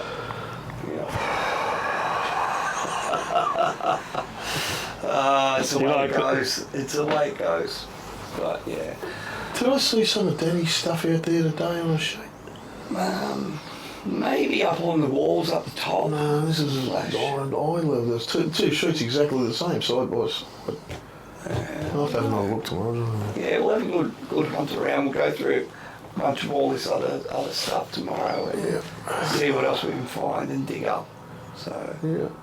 but yeah, I think for me there'll be a part 2 of this, and you know, keep it rolling and see where it goes and go from there. Yeah, definitely. You got any last bits you want to say before cops turn up? Get tattooed by Jed again now. Come fucking get tattooed by him because it's an experience just meeting you. Yeah, do it. I'm going broke. Yeah. Yeah. And he wants some money too. People love spending money on, like, you know, some tattoo experience that's shit. Come get a good one. Yeah. You go watch Jed tattoo. It's loose as fuck. It does feel like you're back in the day. And his tattoos now are better than they've ever been. Yeah. Yeah. You know, and it's because I'm more inspired than I've ever been, I think, at the moment, and a lot of that's to do with you flog. I'm just G'd up. I think tattooing is lamer than it's ever been right now. Yeah. And I feel like to make it mad, we need more people, like the people that are like into tattoo history, make a fucking documentary on it. Yeah. Like, don't just reprint people's flash and fucking, you know. Like, Jed doesn't even really have that much flash. Like, you painted a bit. You painted more now than ever. And I think, like, just spending time with these old dudes, it's not about money or anything. It's just about experience. I can't draw or paint better than these fucking pricks that are selling this wonderful shit. Yeah. Yeah. You know, why do I need to paint when I've got this awesome stuff to do and I can put out fucking beautiful tattoos using this flash, you know? Why would I be painting my own, you know? It was sort of, I didn't have that ego-driven thing to want to have to be doing my own work all the time, whereas I have it now. Yeah. But you're free, still you freehand a lot of stuff? Now I do. Yeah, I do. It was Von Barter said to me in the 2000s, he says, why don't you paint some flash? I said, I can't draw. Yeah. I said, I'm just an old fucking, you know, stencil jockey. Yeah. He says, what are you talking about? He says, I just watched you draw that thing on that bloke's arm and tattoo it. What do you mean you can't fucking draw it? Oh, yeah. Yeah. Well, maybe I've gained some fucking skills over the years. Muscle memory, that snuck up on me. I didn't know I had it there, and it's. I'm starting to really enjoy it. Did you see that panther? I didn't show you that panther. No. He sent it to me. He has a good saying. He said to me once, it was, you're letting your customer down if you think you're better than this old flash. So, for instance, he'd say they want to get a pin-up girl or whatever, just use a Sailor Jerry one. You're not better than him. It's not bad to give someone a Sailor Jerry tattoo. Yeah. They're fucking perfect. Yeah. Unless you're reinventing the wheel, I'm just still do that. working on it, but Oh, fuck yeah. that was going to come in. I'm going to do a LTSP. Oh, nice. Nice. That's me next. Awesome. Yeah. Look forward to it. Just back to the flash thing and the painting. It was never really an Aussie thing, was it, the painting? It was a more American Danny thing. was right into it. I Right. mean, some of the stuff he turned out was just amazing, Yeah. you know? Like, I only ever saw some of his flash and it looked like it was the pencil A lot stuff. of it was pencil stuff, not so much Yeah. painted, but he did do some... He used to do little perfume bottles. Right. You get these old antique perfume bottles that had cracks and things in them, and he'd repair the cracks and the chips out of them, and then he'd paint these tiny little flowers and shit. He was amazing. Yeah.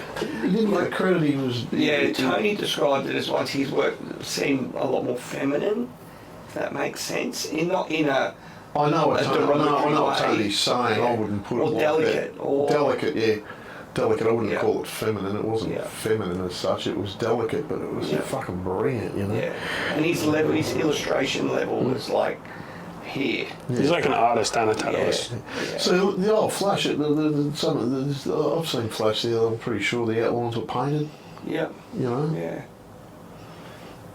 Yeah. So Yeah, Aussies was always what? Pencils, fine liners, tracing paper, texters. yeah, we were using Derwents, and then we went to them other things, and Yeah. Drawing on tracing paper. I just got back from the tat shop in WA, and all Noel's stuff's Noel in there, Wilkinson. and it's all just pencil and Yeah, fine awesome. liner. It's cool to look at. What took you to WA? A guy called Painless Luke, shout out to Painless. He's there, and he worked at that shop, and he's kind of like my inspiration for me to travel a little bit more, because he's over in Perth. I feel like Perth's a bit slept on, like Ballarat. Yeah. No one makes the trip to Perth. He's never been there. He's been tattooing forever. Yeah. Yeah. I think some people, they just don't do that trip. Like, Yeah. I tattoo went to convention- AJ's shop, but that was in Thailand. Yeah. Pair of us, he had a bar in Sishampu in Thailand, in Isan, and we got on there one night, and ring the bell, you shout the bar, Yeah. And I had a ball, and the pair of us blind on his little scooter, me and AJ, we could run around this freaking Thai village late at night. Must have looked really gay. Up where you're up in Harvey Bay, any monks up there? Have you found? No, there's a Thai temple southwest of Gympie Yeah. that we still haven't got to yet. We intend to go there. And there's one in Townsville that Partom's cousin has come out, and he's up in Townsville with Mahachi. Yeah, Mahachi, one of the monks from Ballarat's Yeah. up there. They've got a temple up there, but they've got no monks, so they went up there and they've been sorting that out up there. Yeah. But yeah, he looks just like Partom. No way. Yeah. How far are you from Townsville? Oh, miles, long way. Right, yeah. Townsville's from way up. Yeah. Yeah. Way up. That's where Liz Bowen is up there. Yeah. Way up. Yeah. Jed, you should tell them about some of your tattoos that you had under here. That's an interesting story. What did you have under here? You had Tweety Bird? Yeah, the big reaper. No, under here you had Under the Reaper? Tweety Under the Bird. Reaper, but yeah, that was Charlie did that one because he had the same Reaper on his forearm Yeah. as a cover up that Chris Webb had done. Who did the chrysanthemum? Bev. Yep. That had a good luck and dice. Great old tattoos I've covered up on, and I'm fucking dickhead, but it was the way it was. There's Who that. did this jump work here though? Some cool dude named Jed. I think I started it, but Yep. yeah. There's that photo of him in the army fit where you can see he's got the Tweety Bird, the Right. dice thing here. Yeah. He's got Johnny Entwistle spiderwebs on his elbows. Yep. Oh, it was Kevin Coppin, Kevin Coppin, I think, did the Tweety Bird. Yep. The dragon on the forearm now? That was Bert and Paul did that one Right. when I was just 18, I think. Yeah. But how good is it, Hamish? Just wall-to-wall colour? This? Yeah, no skin. Yeah, I got to go in and redot my arms again because I'm trying to get it to look like that. And he goes, "You idiot! You're gonna look like a fucking loser." But then we came to terms that it looks alright. I think. I don't know. Too much. Too much. Too many dots. Too many dots. Yeah. That's what Tony said to me. He goes, "Fuck, you got a million tattoos." Just laughing at me. You got some beautiful work on you. But- Yeah. Modern day young What bucks. was your last tattoo? Last tattoo, Mina Aoki came from New York and she did a little rose on my neck and a face in here. Oh, yeah, cool. Yeah. What about you, Jed? Hello. What? Your last tattoo on you? Josh, did your granddaughter's name? Yeah, Josh did the granddaughter's name on my foot. Yeah, cool. Yeah, he reckons I that motherfucker. No, fucking. Who did the throat for you? That was done by Yushi Horiishi, I think, at the Tattoo Museum in Amsterdam. Yeah, nice. When I went up to visit Tattoo Karel at Groningen.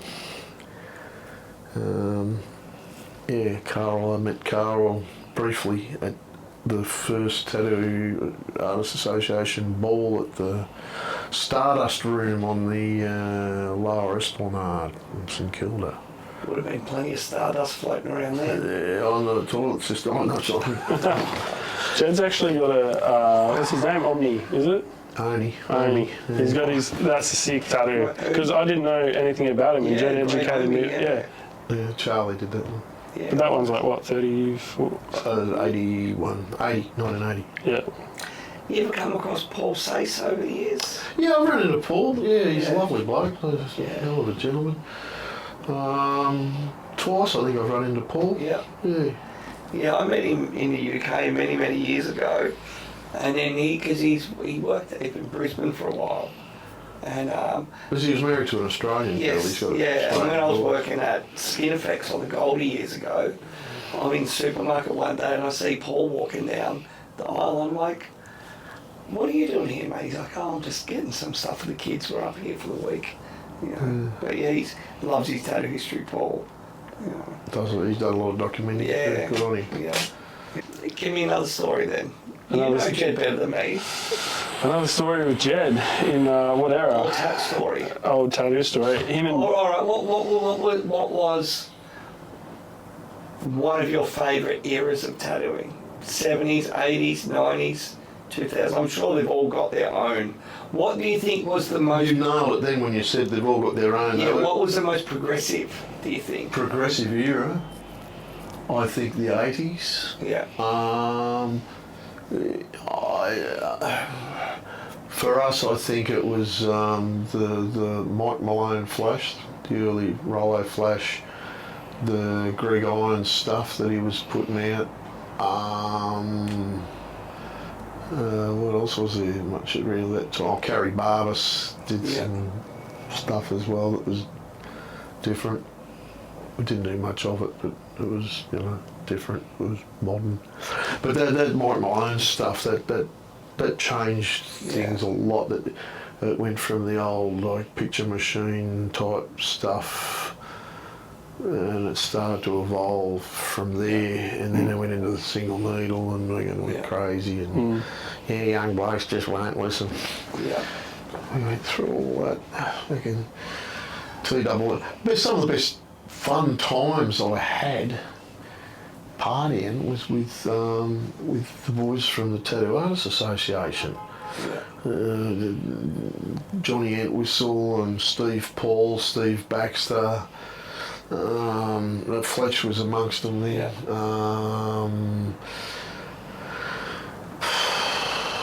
Barry Lamont that worked with Steve Paul. We used to have meetings and we'd go to a different shop each month, for a meeting, and we all got on a train, went up to Bendigo one time, up to Steve Baxter. They were great days, Yeah. We had an absolute ball. I did. The guys did. Yeah. But they were good times, the 80s. Yeah. the 80s. A lot was happening in the 80s. Oh, is this an Aloha monkey under there? Yeah, that's it. Keith Kelly, he was my best man at the first wedding. We did it on each other. Yeah, nice. So, one.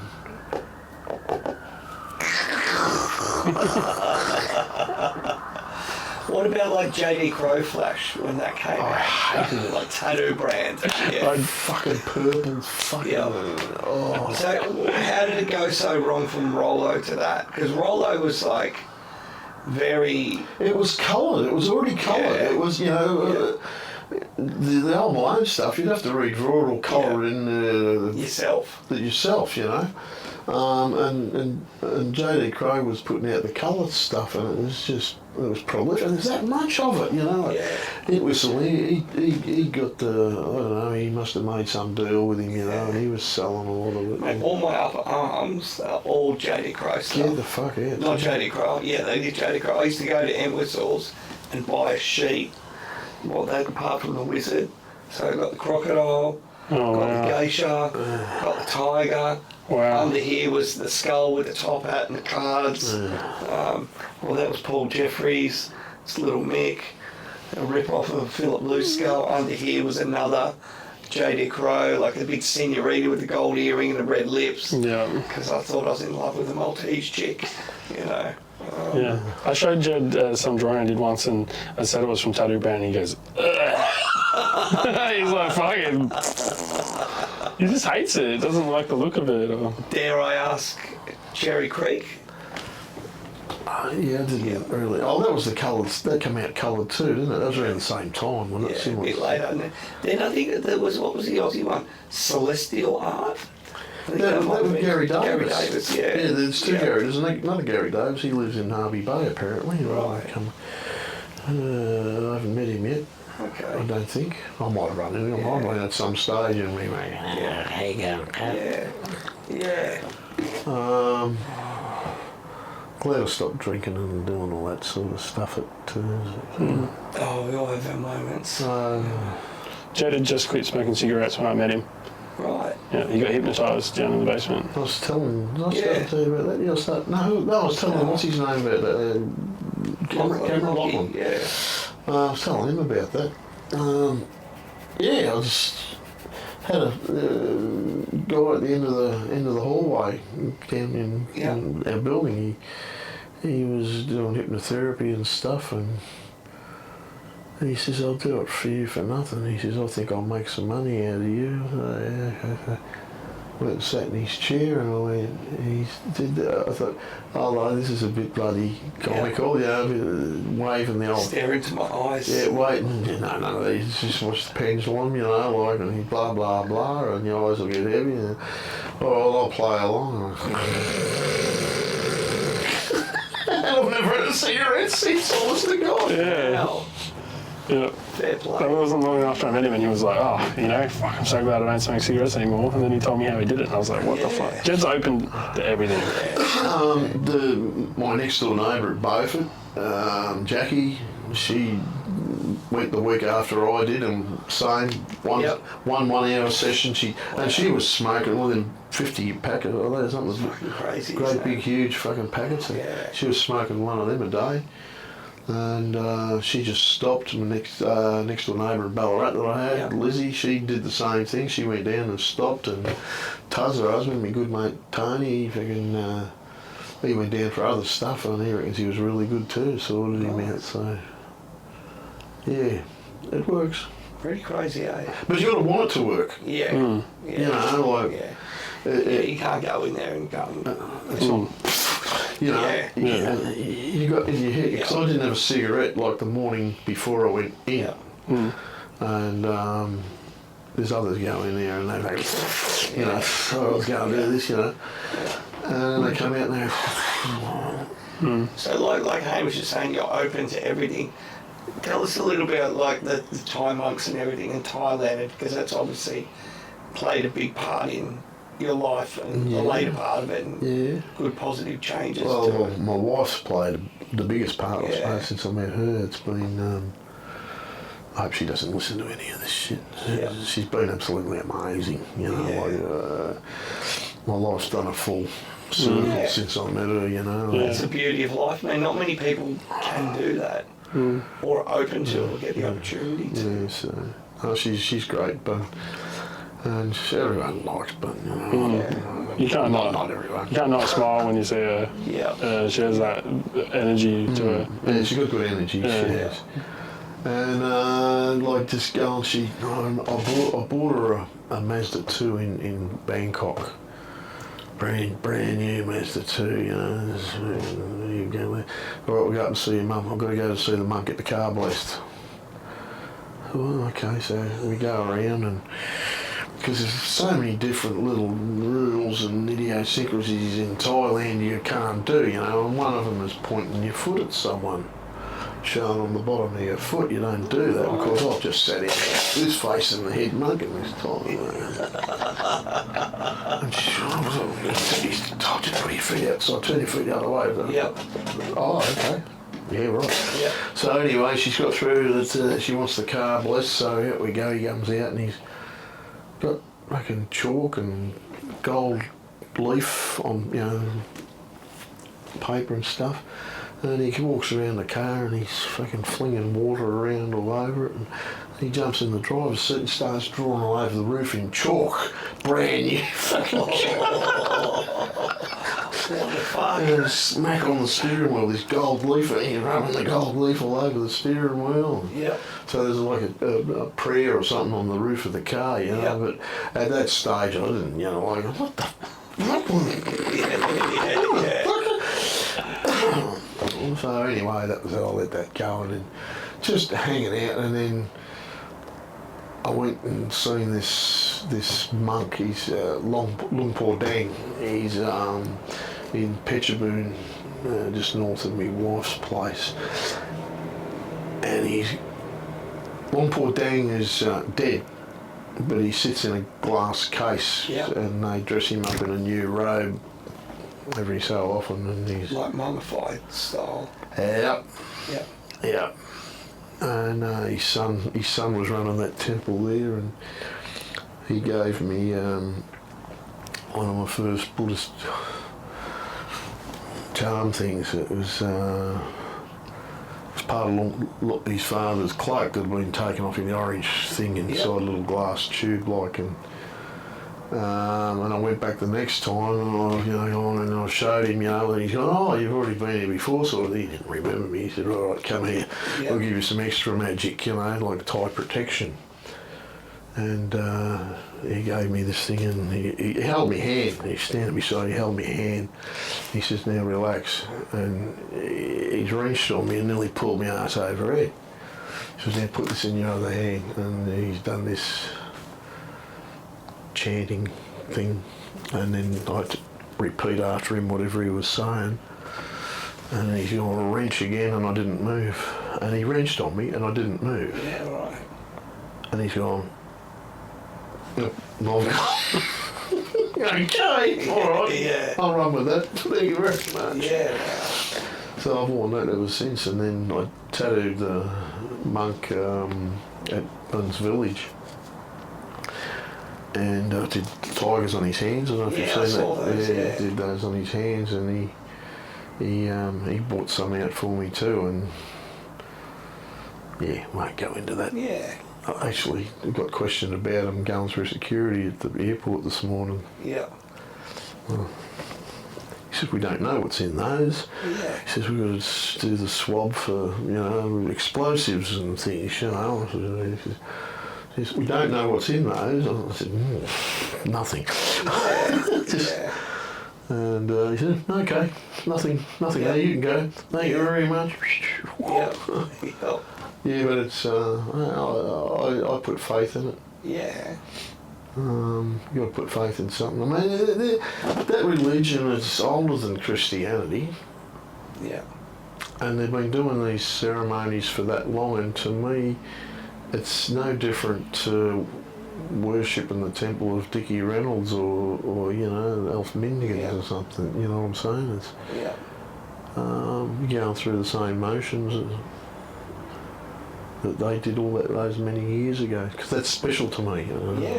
Some people Yeah. might think, oh, fucking weirdo, but that's just what I like. Yeah. And it's that connection with my wife. She's a lot deeper into it than what I am, obviously. Yeah. I'm quite happy to get down on my knees with her when she's praying, you know. Yeah. We had a special Buddhist day there one night after we moved into the new house, and I don't know what the fuck was going on. She's come on, what? She said, we got a big Buddha day today, we've got to go and pray. On the front lawn? Well, the neighbours going to think. Hey, we got down, she lit up the candles, and we had to make sure we were facing to the west. East? West. Hang on, north. Yeah. East. We had to face the east where the sun rises, that's right. We had to face it, that's the direction that we had to face. We did that, so, you know, like, I get a kick out of that, doing that with her, you know. Because it's made her a nice person, Yeah. Yeah. you know. Must have been cool for you to. This is when I met Jed. Jed was just probably getting off, just stopped smoking cigarettes. I think before that he had a few Hong Kongs, Yep. and then he'd maybe drink a little bit. He doesn't drink at all anymore. He doesn't smoke anymore. Oh, well, Yeah. beer. If it's hot, I'll have a beer, you know. We probably smoked a joint together once, Yeah. and it was like the drags of some shit he had from 6 months ago Yeah. for fun, right? Yeah. He came from a life of being like King's Cross, all the shit you were asking about before, crazy ass shit, and then I can go with him to a place of monks, and they're just like, just relax, be calm, it's okay, chill, and then that's the Jed not that. like that. It's not really like Yeah. that. But It's chill, and to me, when you see Jed off his rocker and he wants to punch you in the face or fucking he's angry, that's a fucking different Jed Yeah. to the one that you got when you, Yeah. the Buddhist Jed, and that's the one that I think is the real inside him. Yeah. He's like hard on the outside, soft on the have you inside. seen that photo of the monk in Bangkok, crossing the road in Bangkok, someone's honking a horn at him? Fuck you. Oh, beautiful. Yeah. Yeah, totally. I think that's hard to find. Yep. A lot of other dudes his age that would tattoo would not be as open about being like that Yeah. and accepting of like that kind of culture and shit either. Yeah. It's pretty loose to come from Melbourne to Beaufort to Ballarat and then Thailand. To me, that was so interesting. Yeah, because I think, you know, a lot of people, that's your identity, and that's what you have to be. You can't change, you've got to stay that. You know? Jed can be a hard ass, belt the fuck out of you and then tell you to calm down after it. Yeah, Why can't he? Who's to tell him he Oh, can't? fucking old man, can't be fucking these up. Yeah, he doesn't. He's older now, but Yeah. Yeah. And then, like, music's always been a big part of your life, too. Oh, like Yeah, I've tried a to bit play later. music, you know. It's not something I've ever been any good at. It's taken me nearly 50 years to start getting the hang of tattooing. You know, music sometimes I just fucking, who can I give this shit to? You know, Yeah. get out of me fucking hair and then, no, I can't do that. I've got to Yeah. fucking keep it, you know. Even, you know, just got to have it. Yeah. Got to have it. Yeah. Why haven't you got a guitar in the shop? I've noticed there's no guitar here. Good question. I'll see if Jimmy can bring one in tomorrow. You go and buy one for the shop. Yeah, alright. Alright. Two, because- Acoustic. Yeah, get two. Because Actually, you know what, Marty, that you met tonight, when I took over the other space next door, there was a bass guitar left there with an amp. Oh, yeah. I gave it to him. did you? Yeah. Shit story, but yeah. It should still be here. Yeah, It's true. part of the building. Isn't See if he it? can bring it back. Marty probably wants to keep it. Yeah. Yeah, it was blue. You noticed that was his favourite colour. Well, Yeah. should have been green and white and red or something, shouldn't it? Yeah, true. True. Nice bloke. Yeah, good value. Yeah, I'll finish. He's back tomorrow. Oh, Well, not finish. He's back. Go close. So yeah, he's so with the people you've like bodysuited over the years, it just evolves. They don't know. Like I know for me, no one's ever come in and gone, "Hey, I want a full bodysuit." Just sort of happens. They just get even all the guys you just did as well, like all the heavy work. And I think now, you know, it's a lot more visible on the gram and everywhere else, and it's so more It's a acceptable. drug. It's a fucking. Yeah. It's an addiction. I mean, you know, Yeah. you just got to. Oh fuck! Look at that bare skin. You got to go down a bit Yeah. further. You know. Yeah. Yeah. Jed's a good up salesman. Yeah. what do here when we can do here? Yeah. I've seen someone come in for this and then not with that. Yeah. So like, he wants to do it. Yeah. Sometimes they don't realise it's going to happen. Yeah, of course. We're going to come back and finish it. What are you doing? I was like, well, this needs it. Yeah. Oh, okay. Could be good with a flower on top and this as well. Yeah. That's good though. If the customer's energetic and Jed's energetic, it's good to. Yeah. I've seen it happen. Watched it a bunch of times. Well, you do it. I do it You're now. on a roll now. I'm on a new one where we saw my mate got tattooed by Chad when he was here, Yeah. and I called Jed. I was like, Jed, my mate got this from Chad in 4 hours or whatever. I was like, I reckon I can do the same amount of work in the same amount of time, right? I'm going to turn my machine up. I've got this customer coming next week. He said, freedom, do whatever I want. Yeah, you so give me a couple of ideas. it was like he just wanted a magpie and 3 demon heads and a spider. Yeah. So I did 5 hours and we outlined it all and did half the black. Yeah. So to me, that's like, you know, you're just selling them their thing Yeah. quicker. Yeah. I said that to a guy in Sydney and they said, you're short selling yourself. Nah, mate. And No. I was like, no, I'm not, because now I've got a customer who's got one whole arm done and he's already booked in his other one. Mate, I agree. Like me, on a good day, I'm a quick tattooer, and it's value for money, man. I'm not short changing anyone. I'm giving them value for money, Yeah, and they want to come back for more because they're like, fuck, I can get 2 sleeves off you yeah. instead of 1 off someone else. Did you see what Matt Mooney put up yesterday? No. He put up, here's a photo from 10 months ago. It was an outline and all the black and all the grey done on a back piece. Yeah. So it's like, some Japanese tattooers take their time. Yeah. They couldn't get that done in 3 sessions. He did it in 1, and then he goes, here's 10 months later, and the guy's nearly finished his bodysuit in 10 months. Yeah. That to me, Yeah. like, Matt Mooney is a savage guy. Like, he'll say, like, look, this is like hard work. Yeah. And I've just always been inspired by that. Me and Jed actually talk about him a bit too, because it's inspiring how much he gets done. He's, I look at his work and I'm And just also like smacked. changing course Yeah. in his career. You know, like phenomenal. Like He can do portraits, he can do neo-traditional, he can do a traditional tattoo. Like phenomenal. His dad being a tattooer, he grew up in a tattoo shop. Yeah. But yeah, now to be able to like do that, crank it out, again, instantly recognisable, and like those people are fucking keen.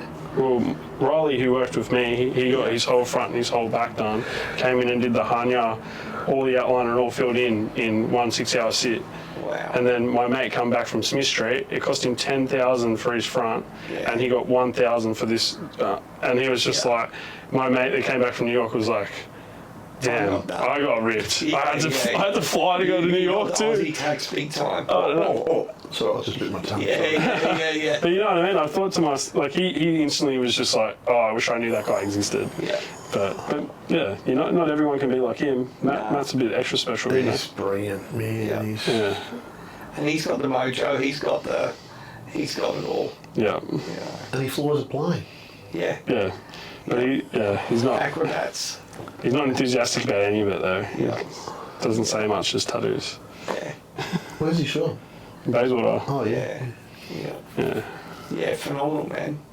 Yeah, and like I know that, like, value for money. Like most of my appointments, I do 2-3 hours a day. Yeah. But I'll just smash it. Like I'll chat away, but I don't stop and Yeah. fucking scroll on my phone or take phone calls or anything. You're not smoking like that. C's No, after I'm the just, like, fucking into outline it. and shit. I'm Yeah. not just talking shit and blah blah. I do talk shit, but I'll just You can like you work. said, what do you use? And I'm like, 23, 25, 27 mag. Yeah. You know, and just pump it in, turn it up, and off you go. You've been an inspiration to me too. When you took that photo of those bodysuit guys, Yeah. I remember that back in the day. The guy with the that's a sunnies. good- Yeah, some you would call that the Sunny Squad. How long ago was that? That's got to be a good 10 years. Yeah, I remember seeing that photo, and that's when I thought you were the man. Yeah, thanks, man. I'm going to do another one. You Like got an updated version. Yeah. How many you got? Oh, easy double. Yeah. So what was that, like 50 dudes? Yeah. Yeah. So And a couple that are going hard. Like, dudes, one guy I reckon I'm going to bodysuit in 3 years. Some, like, even next year is pretty much solid for me because dudes will just book in 50 hours, 70 hours, 80 hours. yeah, You know, like, they're committed. Yeah. Yeah.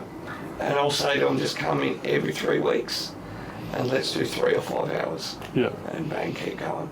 Because then at least you get a week off. Your body gets a week or nearly 2 weeks off of healing, so you can live life as normal, and you're not just a fucking perpetual scab. Yeah. So yeah, it's good. And I want to try and push it more. Like now, I'm trying to do bigger, more flowing stuff, which I think is going to make it quicker again. Yeah, and go from there. And like blacker, bigger, more flowing. Still, obviously, Jap, but it may be more of a, I don't know if this is alright, a tribal feel to it. Yeah, heaps of black. Big flow. Yeah. You know, where before I do a half sleeve, where now it would, you know, I'm going to like draw a picture, like a shape like that, and then bust it off there. Yeah. Same as legs and like. Yeah, so you're going for one bigger image. Yeah, it's fun. Yeah. It's like those snakes I did, that was a bit sort of like that. Yeah. Yeah, it's fun. Oh, fun. Yeah, you get on your little thing, and you know, you sometimes you don't think you're changing much, but then you're like, oh fuck yeah, I have. Yeah. You know? Yeah. And it's like, oh, then you know, oh, there's a couple of sleeves of that, there's a leg sleeve, oh fuck. Here we go. How'd they pull that off? Where did that come from, you know? Yeah. So, you know. Yeah, and it's fun. They're all the little perpetual things rather than, like you were saying, just... It keeps feeding the juices to want to create it, you know, and just keep doing more. And, oh, fuck. Yeah. You know. Yeah, like I'd love to go down the road of just doing just full background, or I'd love to do, I could do waves forever. And, you know, add, like I just did one on a chick's leg. Her name's Lucy Gordon. I say she's my cousin, but she's not. Yeah. And then in some of the big flow, I just did leaves coming out of it, and it just popped in. I'm like, she's like, yeah, do whatever you want, cuz. I'm like, yeah, sick. And I'm like, oh, thankfully it worked. Yeah. And you know, they're those little moments where you just off and you go and it pumped again. It's the best. So. Yeah, Had you guys ever met before Instagram? Nah. Would you have ever met? I don't think so. Like, would you have, through connections, through... No, I left Melbourne in '95. Probably not. And you were working with, like, you go down and see Trev and stuff, right? Yeah. And then you only worked with Trev, like, or you maybe didn't even work with him, but you were like 25 when you'd see Trev. Who? McStay. You haven't seen him for a long would time. have been like, I started like around 1990, did first tattoo 89. I left Australia in December 95. Did you work at Tattoo Magic? No. No. I keep thinking you worked at Tattoo Magic, I don't know why. No. Did you work there? No. And then when I came back, I worked on Gold Coast for about 3.5 years, and then come to Sydney. And I've been here about 17 years now, something like that. So, and now I want to live my dream life. Touch wood, rolling wood, the floor, everything between here and a Goldie. So come down here, have a mad, crazy city life. Next year will be 3 days here, but do 4 days of work in 3. Yeah. And then the Goldie, 2 days of work up there. Yeah. And up there, time slows down. I've already got customers that want to fly up. It's so much cheaper. Yeah. All the rest of it. Have the best of both worlds. Spend time with my parents. Get Jed to come down. Get you to come up. And maybe bring a little bit of this stuff to the Goldie as well. Yeah. There's a whole bunch of tattoo history like this in the Goldie. Like through the Braniff and... Braniff family, yeah. Yeah. Yeah, for sure. But yeah, just have fun. You know, and up there, just do one tattoo a day. Like here, I tattoo, and you got to deal with all the shop stuff. Yeah. You know, all that sort of thing. Where up there, my plan will be start at 12 or 1 in the arvo and work till 7, 8, 9 at night. Perfect. That was the way I used to work, basically. Take my customer out for dinner, 2 Jap restaurants over the road, pizza joint, strip club, whatever. What's in the Q1? What's in there? Yeah, that's just the tallest building there. Nothing in there? What is it? Offices or? Apartments, and then like a lookout tower at the top and all that sort of shit. Yeah, it's the tallest building on the... Yeah. So, yeah, and just a bit of... I love building shit. Like, I love putting all stuff together, and it's like, I'm lucky it's a mad old ghetto building. There's a shit convenience store next door where the dude sells about 1,000 illegal vapes. I mean, soon to be Japanese bar perhaps, who knows. So, but yeah, just fun. Wicked. Yeah. So, and yeah, just chill. So that's the shop I see myself growing old in. Yeah, You know, and sitting then out the front on a stool, watching the world go by. and then you would get rid of the You'd be shop. shuffling along pushing my wheelchair. Yeah. I'll be in my mobility scooter pushing you along. Yeah. So, but yeah, no, like who knows where life's going to go? Yeah. You've been through enough. You Yeah. never know what's I around. feel like it's just all starting again. It feels like it's all going to fucking... It is going to kick off again. I'm getting pumped. I'm really getting pumped Yeah. to work and Yeah. punch outs and tough stickers on the Yeah, man. tourists and things, you know. For sure, and that's what I like up there. Everyone's happy. You know. Yeah, I just love being caught. That sunshine, I mean, the Yeah. vitamin D is just imperative. Yeah. I had a few days up there where we just had shit days, you know, it was Yeah. grey and dark, and that's the way my mood went. It was, I couldn't believe it, you know. Yeah. And then the first day the sun come back out, I was running around the pool, and yeah, baby, Yeah. it's great. Yeah, So it makes a difference. There's miserable in Ballarat, miserable. it is. Well, the sun shines on your shop. Not really. Well, the tat gods shine on it. Yes. Kinda. I think Ballarat. I said to you want to know my opinion. This is an opinion. I think that everywhere where the weather is really shit and miserable, all the artists are really good because you can't go outside. You have to stay inside and draw. Well, yeah, I think We- a colder climate definitely leads to more creativity. Because you can't go outside. Yeah. It's not. I'm not happy, so I gotta fucking produce shit that make me happy. Yeah. But see, I couldn't produce shit up there when it was cold. I mean, I know. Not now at your age. It's just fuck when you got cold for Jed. Just like, what, the last 5 years, when it's cold for Jed, it's fucked. He doesn't want to fucking even talk to you. Yeah, mate, even I know now at my age, like, I got like, old breaks and everything, and the cold fucking Yeah, hurts. definitely. You don't want to get out of bed. No. You fucking want to cuddle up in that dude. Mate, winter here, I've got a fucking electric blanket on. Yeah. yeah. My neighbour up in the bay, he's got a fucking electric blanket on. It's so fucking kidding me. Yeah. It's cold. It's cold. Oh, they think up there, like, you'll be, yeah. Old mate from Melbourne up there, you know, Donnie wanted to watch the podcast and all. I said it's not going live. Yeah. And he gets out and lights the fucking fire when he gets home. You know, I should light a fire. It's fucking not that cold. Fucking cold. Yeah. Fucking cold, cunt. Yeah. Oh, okay, so you wait here a couple of years and it'll be cold. Oh, yeah. You got to acclimatise. Nah, Ballarat's fucked. It snowed in my street one day when I was tucked on. I looked out and it was snowing down the street. I was fucked. It's insane for just a little town in Victoria that doesn't have You get out snow. of a hot shower. It's the only way you get warm is stand under a hot shower, and you go, Jesus Christ, you got to get clothes on or something quick, you know, like. It's just horrible. Yeah, mate, the water where you up, it'd be way warm. I went for a swim the other day, and my mum goes, "Did you go for a swim today?" I went, "Yeah." She goes, "Oh, it would have been cold. The water hasn't turned yet." And I'm like, "No, Mum, it was perfect." We tried paddling in the water yesterday morning. It was fucking beautiful. Yeah. Yeah, fucking mate's missus asked Bun, she says, "Is water cold?" And like, Bun, she don't like the cold anymore. Yeah. And she's trotting around in the no. Yeah. Beautiful. Yeah. Yeah, we're loving it.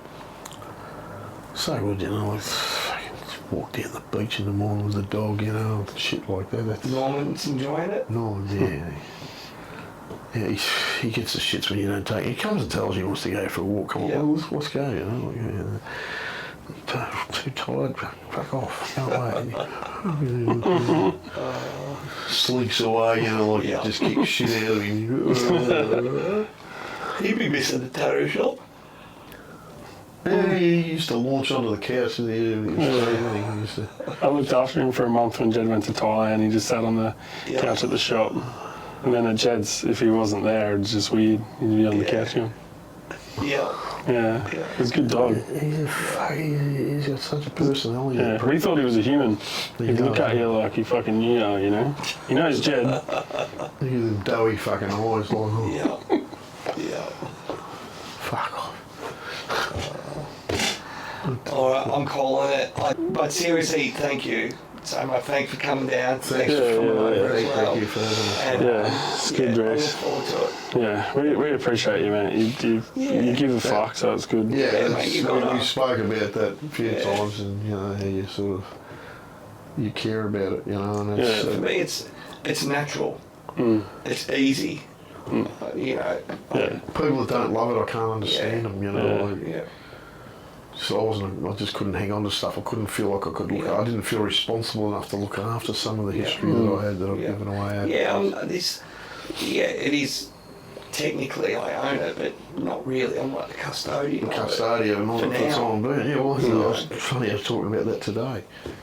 So yeah. This will all end up in an actual museum. Not to say this isn't a museum, but like in 100 years from now, if the world's still around, this will be in like something. Yeah. It's pretty interesting shit. Sure. I've seen I've been here a few times before, and I've seen a lot of stuff with Jed.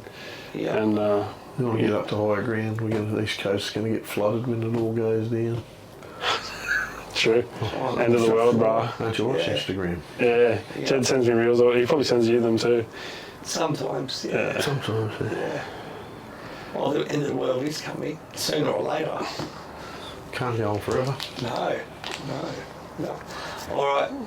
Thanks, Hamish. Yeah. Thanks, Jed.